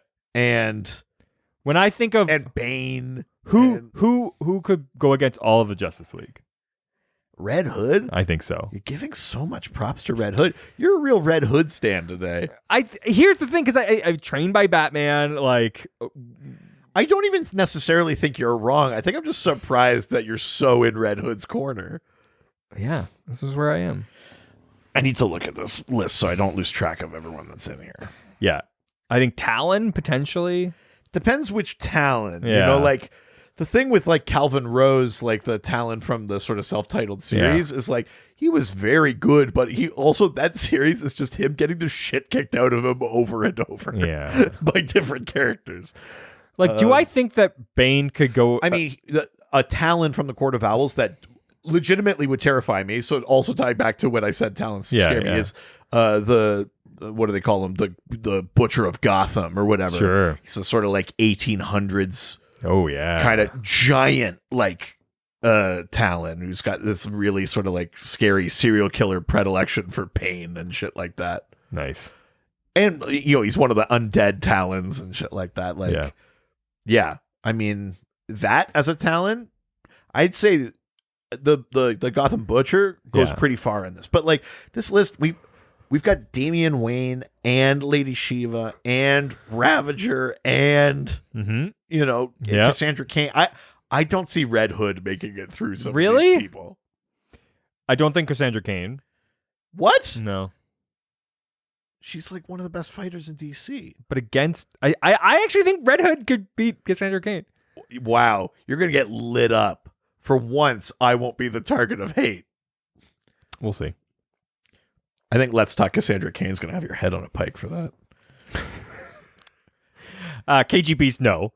KG Beast, no. Doesn't make it. No. I think can go out like a punk. Ravager, no. Deadshot's not a great like fight.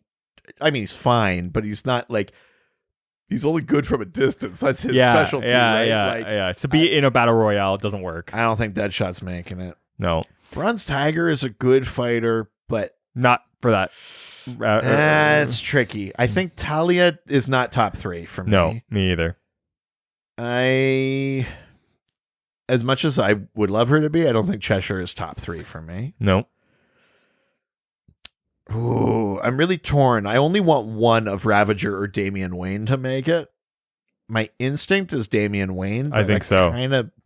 I think it's Damian. Not Ravager? No, I don't think so. Okay. I think I'm saying Cassandra Cain, Lady Shiva, Deathstroke. I think is who I'm saying are my top 3. Not Bane. Not Bane, ultimately. Interesting. Yeah. I think those are my top 3. So you're saying Red Hood, and then who are your other 2? I'm figuring that out right now. Okay. Red Hood, Lady Shiva, Sure. and Damian Wayne. Yeah, God, Red Hood over Cascade is such a fucking interesting. Yeah, that's the right. Damian Wayne, yeah, I mean him taking out Deathstroke or something like that, like very reasonable. I can't really argue that. Mm-hmm. The Red Hood one, that's a spicy take. Of all of those, the Red Hood makes top 3. That's red hot. Red Hood hot. Yeah, that's where I'm here. Yeah, that's when you put hot sauce on your foreskin. Been there. Red Hood. You eat tacos, then you need to jerk off. It happens. Jerk off in the taco. I'm not a monster. Fine. Just eating turns me on so much that I do it after. Oh, listen, preach it to the choir. All right, next question from Dr. DC resident Neo, who asks, Whoa. I know DC. Yeah, soups. I don't know. Yeah, I don't know. I got nothing. It's early. Dr. DC resident Neo asks, which teacher/mentor trained the most assassins? Also, who is the best mentor in terms of combat skills and experience? Thanks, Canadian podcast winners, and special thanks to the top 1% was listening to the 1% episode. Yeah, our episode with Simon King. That's right. The episode that almost made me give up comic books. Yeah, that was great. I love Simon, but he really pulled at some threads that You're like, that I could not recover from. No. I mean, you say it's Ra's al Ghul, right? See, here's the thing. It feels like it should be Ra's al Ghul. He's the head of the League of Assassins. You got Damien, But who's he not an is- assassin, but he like is Talia, not- Bane. He is not like personally responsible for training all of the assassins in the League. Yeah, but he has given training to some of the most prominent ones. But who trains the League is a character called the Sensei, Oh, interesting. who works for Ra's al Ghul. Oh. I think just raw numbers, we're talking the Sensei. But he works for him, so technically. But that's not. Yeah, but like if someone like compliments the work that my business does. I'm about to pull at a real life thread here. But like, if I write a really good comm strategy, did you write the comm strategy? Yeah. No. Yeah. No. Yeah, it's my business. Jesus Christ. Mammoth did it But then. you didn't write it. Yeah, but again, so that what I'm saying is you could make the argument that the League of Assassins has trained lots of people. You can't make the argument that Ra's did it. Yeah, but the Sensei did I it. trained you how to write though, so. You did not. Absolutely not how that worked. Absolutely not how that worked. We'll agree to disagree. So. Yeah. Tread careful. My writing would not be that good if you trained me how to do it. Oh. Sure, grammatically, I'm Listen, sure you're correct. I don't pretend to be a graphic designer. You stay out of my words. Though there is that moment. There was a meeting recently where someone was like, "This is so well written," and I watched you go, "Yeah, that was not me." Wait, when was that? That was with the coffee company. Oh, yeah. I could see you look at me, and then we're like, "Nope, that was." Yeah, I don't even remember what it was. Yeah, I'm not saying other people can't write well, but the consistency of the writing, like. Okay, I need to just make a little side tangent here right now because I have been complaining to my wife for weeks. We're about to have like a municipal election up here. Sure. And I've been complaining for weeks about this one candidate's ads. They drive me fucking nuts. This is a person who is like on advisory boards, has worked with really important like things in the city, like has a potentially strong platform. Mm-hmm. But the ads are always like, "Hi, I'm looking for your vote. I play basketball and hockey. I know what teamwork is." And I'm like, what the fuck is this shit? And I've been screaming at these ads for weeks. And I was like, whoever wrote these ads should be pulled into the street and shot. I'm just like, I get so aggressive about it because I'm like, this is not how you make an argument. It's not how you write an ad. It's bad. Who are you talking about? Oh, Yeah. yeah. I mean, yeah, Who knows who's listening? it's true. No. We're big in political circles. Yeah, it's true. I mean, we kind of are. Yeah. I've been screaming about it. I was like, whoever wrote that ad should be executed. Oh my God. I've gotten so aggressive about it. Are you the most prominent assassin? Look, I didn't do it. I'm just saying that it needed to be done. Yeah, and if someone else did it on my orders, that doesn't mean I did it. Yeah, I might. I'm consistent with my logic. Yeah. But no, I would argue that on numbers, the sensei has probably trained more assassins than anyone else. Now, are all of the random members of the League of Assassins that good? You know, like, Sure. they're not all fucking Shivas. Yeah, you know, yeah, like. yeah. If we're Some talking, get more time if we're than talking others. about people who have like maybe the highest success rate of training others, you're talking about your Shivas, your Richard Dragons.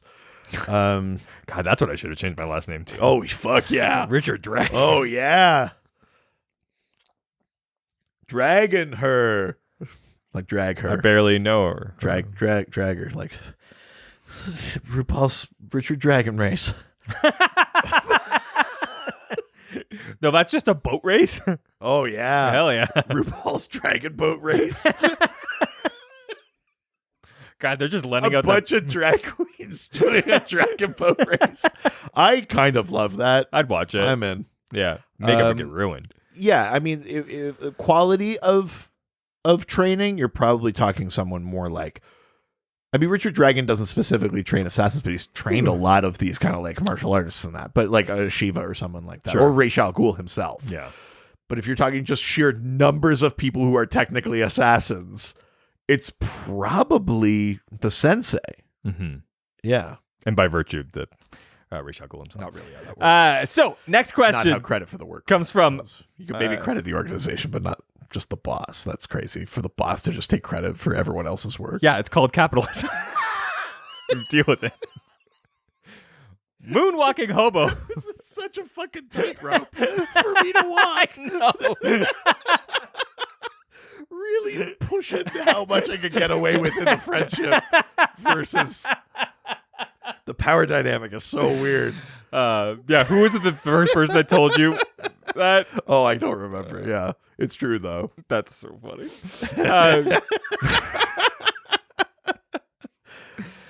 Moonwalking hobo asks.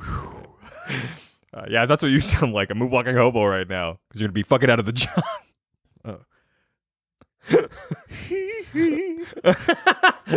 That was me trying to do a sad Michael Jackson. Oh, yeah. Yeah. That's all I got. Who is the worst assassin that is still considered an assassin? Also, which assassin do you like the least, and how could the character improve? Oh, worst assassin. Scarlet Skier tries to kill Gnort and then tries to commit suicide, and Gnort foils that too by accident. I thought that was just Barry in the wintertime, but Scarlet Skier. Oh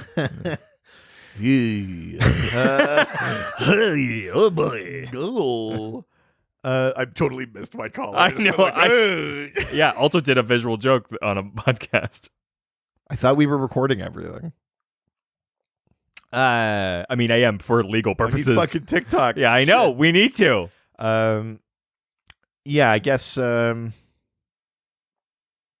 mean, a joke answer like Scarlet Skier is funny to me. Mm-hmm. Who else would be a bad assassin? Oh boy, I know. who's a bad assassin? Yeah, I feel like it's got to be one of those joke characters, like from the JLI era, or like that Justice League Antarctica or something like that. Like the characters that are deliberately meant to be incompetent or something. Like, because you think about like actual real assassins who are like not idiots. Because so many even like weird assassins in weird books or whatever are like good. Like the body doubles in Resurrection Man, the body doubles are pretty skilled assassins. They have powers, going back to the power things. They have like crazy healing factors and stuff like that. Yeah. Professor Professor Ojo is not bad. That's part of the League of Assassins. Yeah. He's fine. Yeah, I mean, maybe it's what the fuck was his name? Dr. Dark. He was Yeah. sort of a piece of shit. One.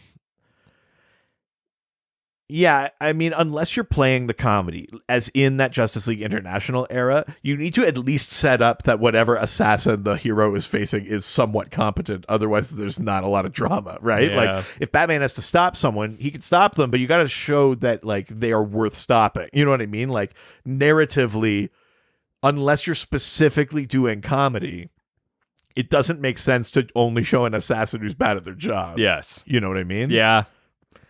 I think that's why that is a hard question to answer. It is. Yeah. Because everybody else then is just a bad villain and not necessarily an And I'm assassin. trying to separate it from like who's just like a not worthwhile character, someone that doesn't show up that much versus someone who is like actually bad at the skill of assassination. Like, Yeah. All right. Next question, which means we are leaving Reddit and heading over to the Docscord. Oh. Docscord. My duck's gone scored. I'm wondering why I got out of bed at all. Wow. The morning doc scored's up. My doc scored.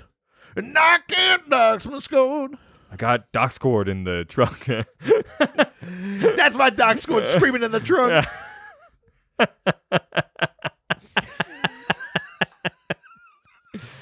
Yeah, that's worth it. I want you to have a Halloween one for next week. Oh, okay. This is doc scored. This is doc scored. Doc scored. Stocks in the scored of docs. I'll work on it. Yeah. We were working in the Docscord late one night. They did the fuck. They did the monster fuck. They sucked and they fucked. Those monsters sucked and they fucked.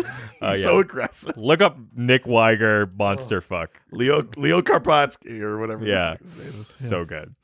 First question comes from ass shart ass. Oh my god. I mean, it's still The evolution. not yet, but Yeah. technically they're still butt. But I Sure. expect Yeah. retribution. Retribution. Yeah. You want him to like come after you? No. You want retribution? Yeah. From my actions, I want there to be. Also, your actions? I believe I came up with ass shard ass. We're just coming back to this bullshit again. It's in my podcast though, so I did it. How fucking dare you? You signed the contract. So should have read the fine print. For a second, I was like, did I? You got Chris Chan to do my employment contract. There's all this shit about the podcast in there. You should have read the fine print. But Fartbutt asks, which superhero besides Batman would make the best assassin if they decided to go rogue? Ooh. So maybe like a character who's not already an assassin, Right. who, if they went rogue and became an assassin, Yeah. much like Red Hood. The Flash. Oh, I mean, Just yeah. literally never stop Yeah. to quip. You know what I No. mean? Like, instead of doing the thing like on the TV show that drives my dad nuts, where some bad guy's doing something and the Flash shows up and goes, shoo, and stops and then goes, you better stop that. And then they hit him. It's like, stop. Just fucking run, grab them, throw them in prison. But you know what? When he does stop, you know what he says? It was me, Barry. Making a note for the next time I do a TikTok.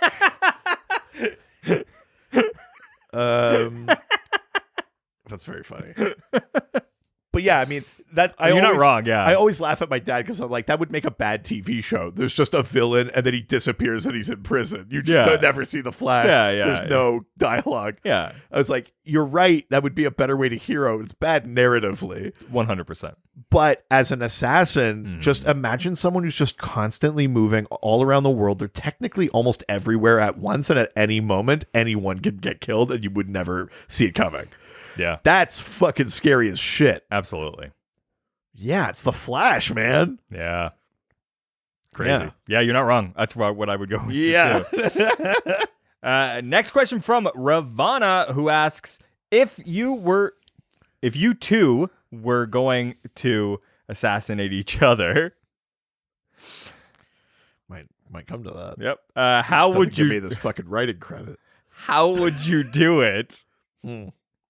Preparing to take notes. I guess I would set you up in some sort of Squid Game scenario where if you made a grammar mistake, you got machine gunned. Oh my God. And it'd be like, see, it's not your writing, is it?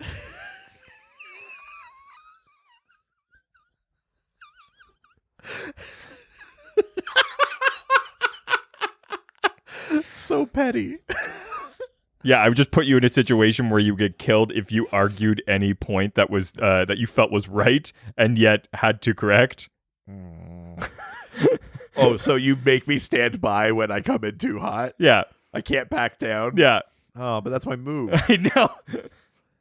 My move is to come in piping hot and immediately cool off. It's the funniest thing to ever watch because I'm a reasonable man, but I have an emotional reaction, and then as soon as my brain processes it, I go like, yeah, it's fine, and I just come back off. I come in like, I can't believe these motherfuckers would do it. Then someone says a counterpoint, I go like, nah, yeah, fine. But it's even like, hey, Reed, how's it going? What? Just, you look great today. Thanks. Yeah, it's great. Yeah. It's so just like, no. Oh, unless that one thing, I guess. Yeah, sure. Yeah. Or a myriad of other things that you could have said. That's how I live my life. It's so disgruntled. Coming in piping hot. So funny. And then like, yeah, I'm fine. It's like when you fight like a really big boxer, you just got to tire them out, except my tiring out is that I only have like this amount of rage. 0%. I spend it all right away. Yeah. If you could dodge that amount of rage, I'll pretty much do whatever you want. Yeah, exactly. Yeah, what I would probably do is get a woman with very strong legs to crush you with her legs. Oh my God, please assassinate me. Yeah. Ass assassinate me. Yeah, you would just do it willingly. It would be the easiest death ever. Yeah, I would ass in assassinate. Or I would just give you a tool and be like, it's time, and you would just do it assassinate yourself. myself? Yeah. A tool? Yeah. Like some fucking pliers? No, anything. Yeah, I just mean anything that could get the job done. Oh, sure, yeah. Well, it didn't need to be specific, that's why. Oh, I see. Yeah. Yeah, that's the dream. Yeah, or something you could eat and it would kill you. I mean, that would be ideal. Yeah. Well, maybe not ideal. I think a lot of poisons probably hurt. I just want to go away quietly. I just want to drift away quiet. Yeah. I just want to be able to will it. Sure. You know what I mean? The way like elves can. Yeah. I just want to be like, it's time. And just I'm going to get on a, in quotations, boat and go to the Undying Lands. Like, I'd fucking jump off the boat part way. It's like, Undying? That is not what I signed up for. Yeah, that's the opposite of what we're going for.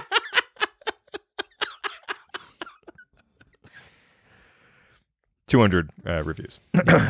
What do you call it when a room has too many ways in and out? What? It's got more door. Boo. What do you call it when you are in a room and then Sim style there's no way out? What? It's Gondor. Fuck you.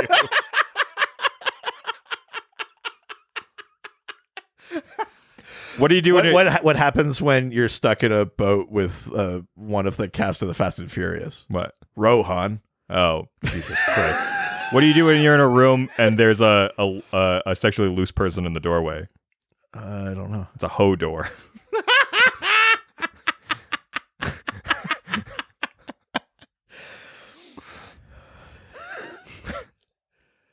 Any more? What happens when you're down one like elven named city? What? You're minus Tirith. Jesus Christ. Is that Minas Tirith? Listen. Give me some fucking wiggle room. Okay. Did you know that the entire movie was AVR? What? ADR, sorry? Yeah, I mean, a lot of movies are. Yeah, but the entirety of Lord of the Rings was ADR. Yeah, but almost all movies are more ADR than you think. Yeah. Just because ambient sound and shit like that, like it's just easier. All of it. That's crazy. I agree, but also I think you would be surprised to learn I know that a lot of movies are mostly ADR. It's just that those movies are also big, so it feels like really crazy. I pick it up a lot. I usually notice it, but I didn't expect it to be the entire Almost movie. all movies are, I would say, 3/4 or more ADR. Elijah Wood's doing, especially like big action movies. Elijah Wood's doing the rounds right now, and so he's in a bunch of different interviews right now, and so it's been coming up. It's been nice to. I think I did know that though. Yeah. Anyways, moving on. Sure. Mullet Overlord asks, if you were to be assassinated, why are all of these? That's a dog squad. If you were to be assassinated, which of DC's assassins would you want the job? I feel like I could answer this for you. Mira. Yeah. So wet. Oh my god. I just wanted to pull all of the moisture from my body. Yeah, not Lady Shiva. I mean, it could be Shiva. I'm really not picky. Who can scissor kick my neck in half?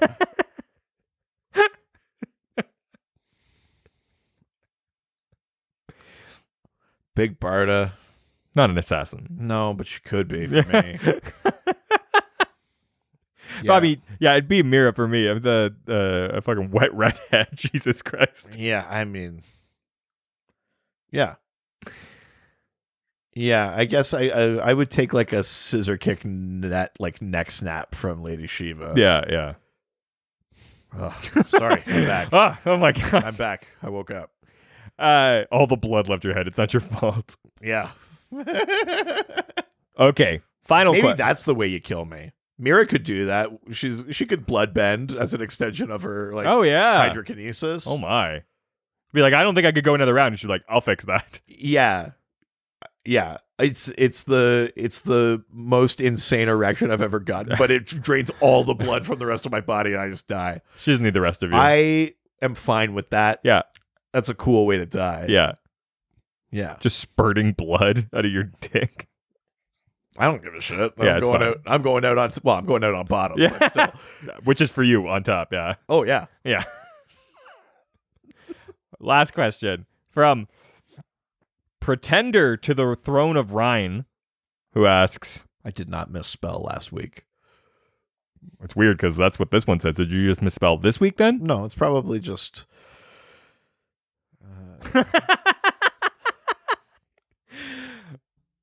So, Ryan asks, why are there assassins in the DCU when there are super speedsters that can do killing jobs wholesale?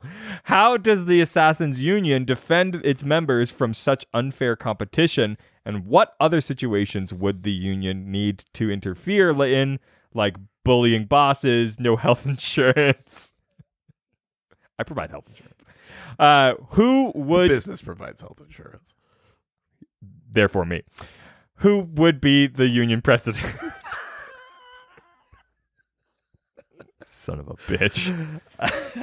Yeah, I like the idea of, like, these fucking speedster scabs are taking all our assassination jobs. Yeah, the Assassins Union is a funny idea because they're all basically in competition with each other unless you're in the League of Assassins. Yes. The League of Assassins feels like an attempt at a union. Sure. Yeah, so first of all, there's only so many evil speedsters. And also, like we said in our episode a couple of weeks ago, the thing with Reverse Flashes specifically, but in general with evil speedsters, is they're kind of preoccupied with the Flash. It's kind of with like one of the Flashes. Like they're kind of missing the broader opportunity of their power because they're so focused on the fucking Flash. It's convenient. The one person that can keep up with / counter their powers. It's convenient that all of these characters who could be at any point of the world at any moment instantaneously all congregate in one city and don't really leave. Yeah. Yeah. Exactly. So funny. It is true. Yeah. It's true. It's crazy.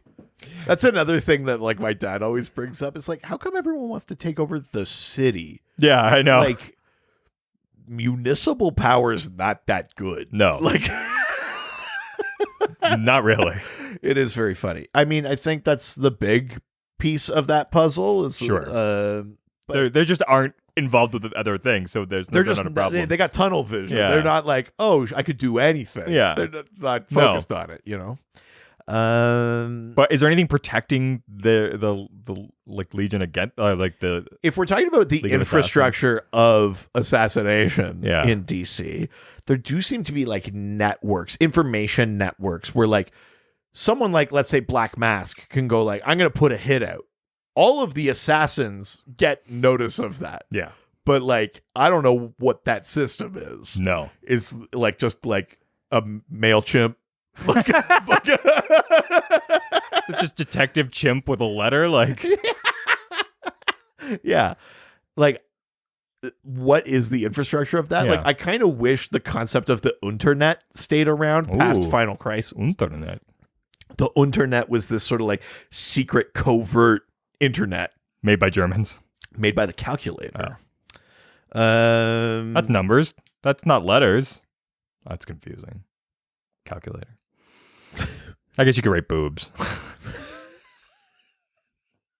or boobies. Oh, God, you're good at this. No wonder you do the numbers, too. Yeah, I'm a math guy.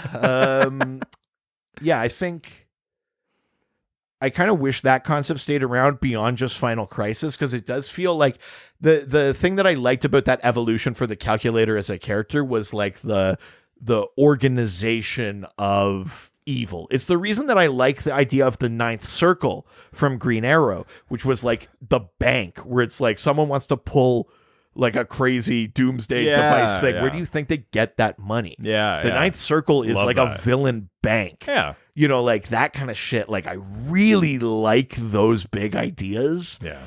And so I wish something like that was still out there so you could explore, like, how do all the assassins hear about this? It can't only be word of mouth that they've got contacts who told them that there's like, but how did they hear? Like, globally, worldwide, like, what are they using? Some sort of villain social media or whatever. Yeah. Like, it doesn't have to be like a joke, but like, I like the idea of some sort of like infrastructure for it. So that, not necessarily a union, because I don't think they're cooperative enough for that, but I do like the idea of there must be some sort of setup where assassination, like they'd be like, no, I don't fuck with this kind of thing. Hey, do you want this one? Like, I like some sort of idea of the assassin community and exploring that. I think that's a lot of fun. Who's the darker force that's like that's behind the union of like villains? It's like, Yeah. like if the mob does regular like unions. Oh, right. Yeah. If the mob backs like the dock workers Yeah. union. Is it the dark multiverse or something? Like, Yeah, right. I see what you're saying. Yeah. Yeah, it could be. I think it might have to be. Yeah. Well, that's the last question. Holy shit. We did it. Oh my God. But we're not done. Oh, Jesus. It's time for everyone's favorite game. Can you guess the name of a character based on if someone does not read comic books could describe that character to us? If you don't know this game, I send a photo of a DC character to my wife who does not read comic books, nor does she care for them. She sends back 4 clues describing what she sees. Right. I've been really enjoying this lately because now I'm actually pulling from existing books that I have. Yeah. It's really making things a lot more interesting. Well, yeah, and I mean, here's the thing, because now you're being exposed to characters that sometimes they show up in a bunch of things, sometimes they're only in 2 issues, but Yeah. you're just picking it up and going like, yeah, them. Because before I would just go through and go, that's an interesting name, and then I would figure out who that person Which is. is still a fine way to do it, but it is kind of fun that you're going through things. Yeah. Well, but at least you can kind of, like, it's probably between, I mean, it's only between 1970 and 2000. So, Oh, it's only 30 years of Action Comics. There's only a few characters that show up. oh no, it's not You just mean you action can't guess comics. it? You're just we're narrowing it down for you. Made it easy for you. So we see. All right. 4 clues. Are you ready for your first clue? I'm ready. First clue is waist belt for back support. Okay. Like a weightlifter's like girdle kind of thing. Yeah, who wears something big like that? I wonder. Like Ultra Humanite? No. Give me another clue. Okay. Next clue. Insisting on showing off his super cool haircut and goatee. Right. Which is about the shape of the mask that he's wearing. But that also implies that he's not just wearing a domino mask. Mm-hmm.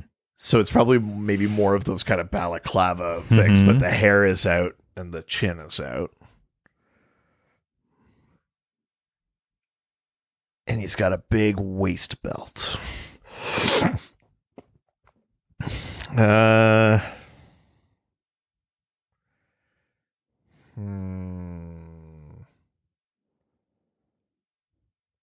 I want another clue. Third clue. Yeah. Third clue is weapons are oversized cocktail food holders. Okay. So it's not Stingray. No. It's not the Fisherman. No. I'm in a real Aquaman zone because I'm like, who would bother to have like fork shaped? They really do look like cocktail food holders. That's very funny. Interesting. It's not. I mean, it is not this. But it's not Scandal Savage. Nope. It's not Bronze Tiger. It's not. I'm trying to run through people that have some form of claw or things like that. I guess last clue. Final clue. Gold outfit with oversized shoulder pads and a sub ring.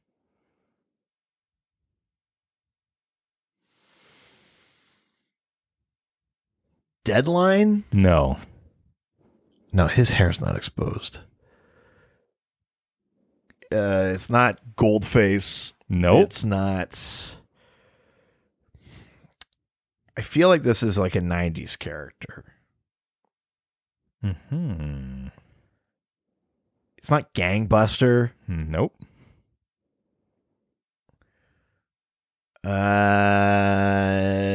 It's.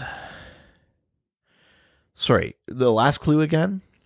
The last clue. Gold outfit with oversized shoulder pads and a sub ring.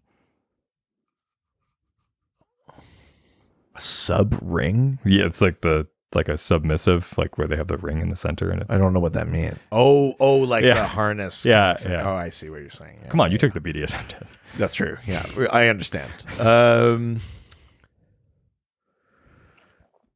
Gold, big shoulders, sub ring.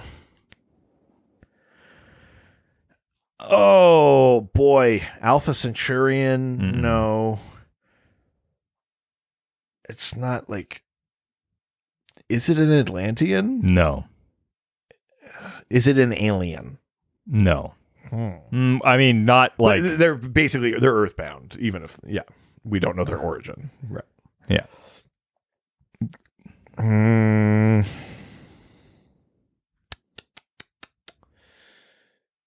It's not like Maxima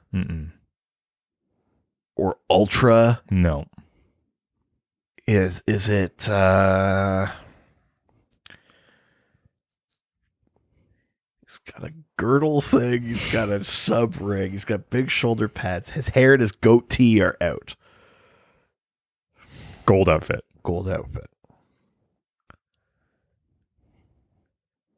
Oh man. Who else had a gold outfit?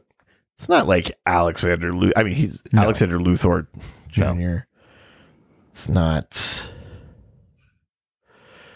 Yeah, gold outfit. So it's not Superboy Prime, but he also had big shoulder things. But he didn't have the sub ring. I should know who this is. Maybe. I would say that they're like a prominent team's villain. The Key? No, we've done the Key before. It's not the Key.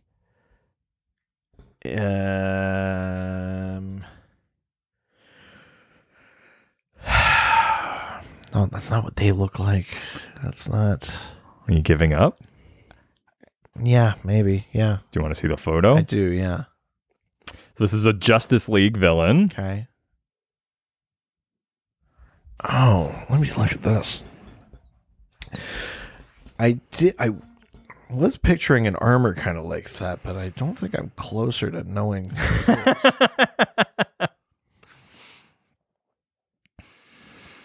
Who is? Are you ready? Yeah. Weapons Master. Oh, motherfucker. Of course. Fuck. Weapons Master. Did he show up in a comic you were reading? Oh, nice. Yeah. The fucking, yeah. Yeah, he showed up in I think it was in an Actions comic. Yeah. Yeah, all right. Well, holy shit. Weapons Master. Yeah, no, those are all good clues. Right? They're good clues. That's right. Weapons Master, or Zotar, the Weapons Master, the supervillain from the future and an enemy to the heroic Justice League. He is a highly intelligent and an expert in all weapons, hailing from the year 11960. Yeah. Holy shit. Having learned that he was destined to destroy the Justice League, he traveled back in time and tried to work out which weapon would defeat them. Since then, he has returned to plague other incarnations of the League on several occasions. I love that, where he learns enough to know he'll beat them, but he's like, but how? And yeah. he's kind of like, this fine. One. Yeah, I'll figure it out later. This one. Shit. Yeah. Like, I'm sure that they would have given him some information on if, you would think that in that far in the future, they would have probably they know video footage too, very funny. Oh God. So were any of you able to? Yeah, did any of you get Weapons Master? Oh my, I'd be very curious to hear. Maybe you can let us know, or you can give us a question for next week's episode. Next week's episode, we are talking about secret societies. Ooh. So, clandestine organizations and secret cults and all sorts of stuff like that. Yeah, some from DC. Maybe you're part of one. Let us know. Yeah. Yeah, get me into Nexium. Oh, no. Q, we'd love to get involved. I'm curious about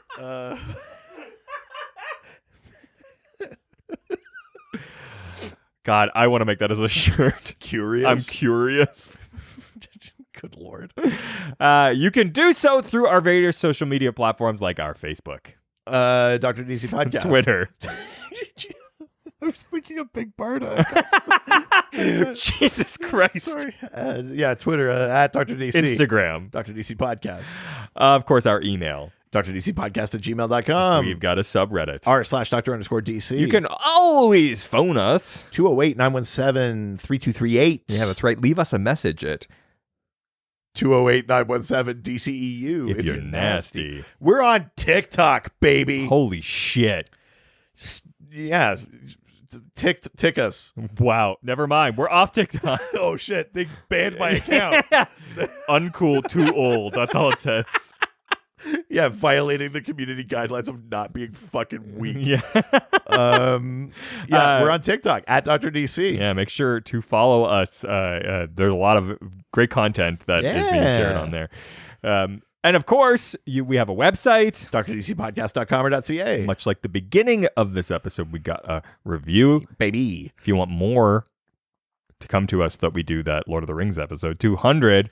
By the way, I just randomly, for a pick-me-up, wanted to listen to an old episode of ours. Yeah. That I think is fun. Sure. Wow, have you found one? I encourage everyone to go back and listen to episode 165, where Richard explicitly states that past 100 reviews, we would do Lord of the Rings. Weird, because I feel like that episode won't say that, but it does. We'll find out. I'm going to download it now. It's just me 200. All I do. That would be truly funny. Specifically go back and retcon this thing. I mean, in DC fashion, it would be pretty apt. It would be very, very funny. Because imagine you're listening to that episode for the first time, be like, why did they dub that number? Yeah. And then they'll have to get all the way to here to realize what happened. So good. I mean, that's very much 100 episodes earlier. It's very much like our podcast. It was funny because that's a really fun idea. I'm doing a talk on podcasting tomorrow. and I was looking back at the. Weird that they didn't ask me. I don't think it's that weird. I'm the one that won. Oh. They figured they would ask the person who owned the establishment that Doesn't did it. own it. Yeah, and then that's how we found it. So, but I was looking back at when you and I had done that workshop. Yeah. And it was like 100 episodes ago. I was like, what? Yeah, that's right. I was like, oh yeah, the pandemic. It's like 2 years it didn't exist. Yeah, I mean, really, Like it's crazy how like much time has just been lost. Well, yeah, it's just like that. Like nothing happened in those 2 years, so it was like anything before that feels like it was last year. Yeah. And you're like, oh, 2018. Yeah, I was like looking at all the numbers that I put out on there, and I was like, what? I was like, oh my god, yeah, we're doing all right now. Yeah. We're big now, baby. Yeah, so give us those 5-star reviews. Please. We need Yeah, those. and if they're not on Apple Podcasts or Facebook, send us a screenshot like Chris Chan did and send it to us.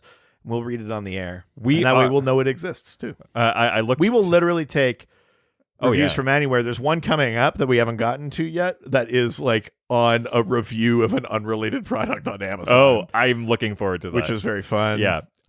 We'll take reviews anywhere, but if you haven't given us one on Apple Podcasts, those are the ones that like really help get the show kind of boosted and shit like that. I was looking at some of our analytics this morning, and quite appropriately, Ghostfacers is the number 17 after show in Turkey. Oh, fuck yeah. How appropriate. Cracked into that fucking the podcast market in Ankara. Yeah. Yeah. Yeah, I'm looking forward to. Yeah, did you think I didn't know what the capital of Turkey was? You sons of bitches. You fucking idiots. Yeah, I know shit. I'm smart. I just don't portray it very well. Yeah. Anyways, that's it for this week because I have to go check the oven. Oh, you go do that. I just wanted a quick plug for the Patreon here. Patreon.com/DrDC. We've got a $1, $5, and $7 level. All of them give you access to the Docscord, which is our very fun Discord server. There's lots of fun stuff happening over there. And at the higher levels, you get bonus episodes every week. You get videos, theme polls where you help decide what, and one episode a month, you decide what it's about. And it all helps support us. And if that's still not enough extra content for you, go check out Ghostfacers, a supernatural rewatch. We are watching every single episode of CW Supernatural. We are almost done season 3 at this point, which is wild. We talk about real world monster lore, behind the scenes stuff about the show. So go check that out wherever you get your podcasts. Ham's okay. Oh, yeah. Let's go. Ciao, ciao. Ham on it. Adios. All the superheroes, they always fight for what is right. Live with danger and adventure, they are men of might. This was a Brain Freeze podcast.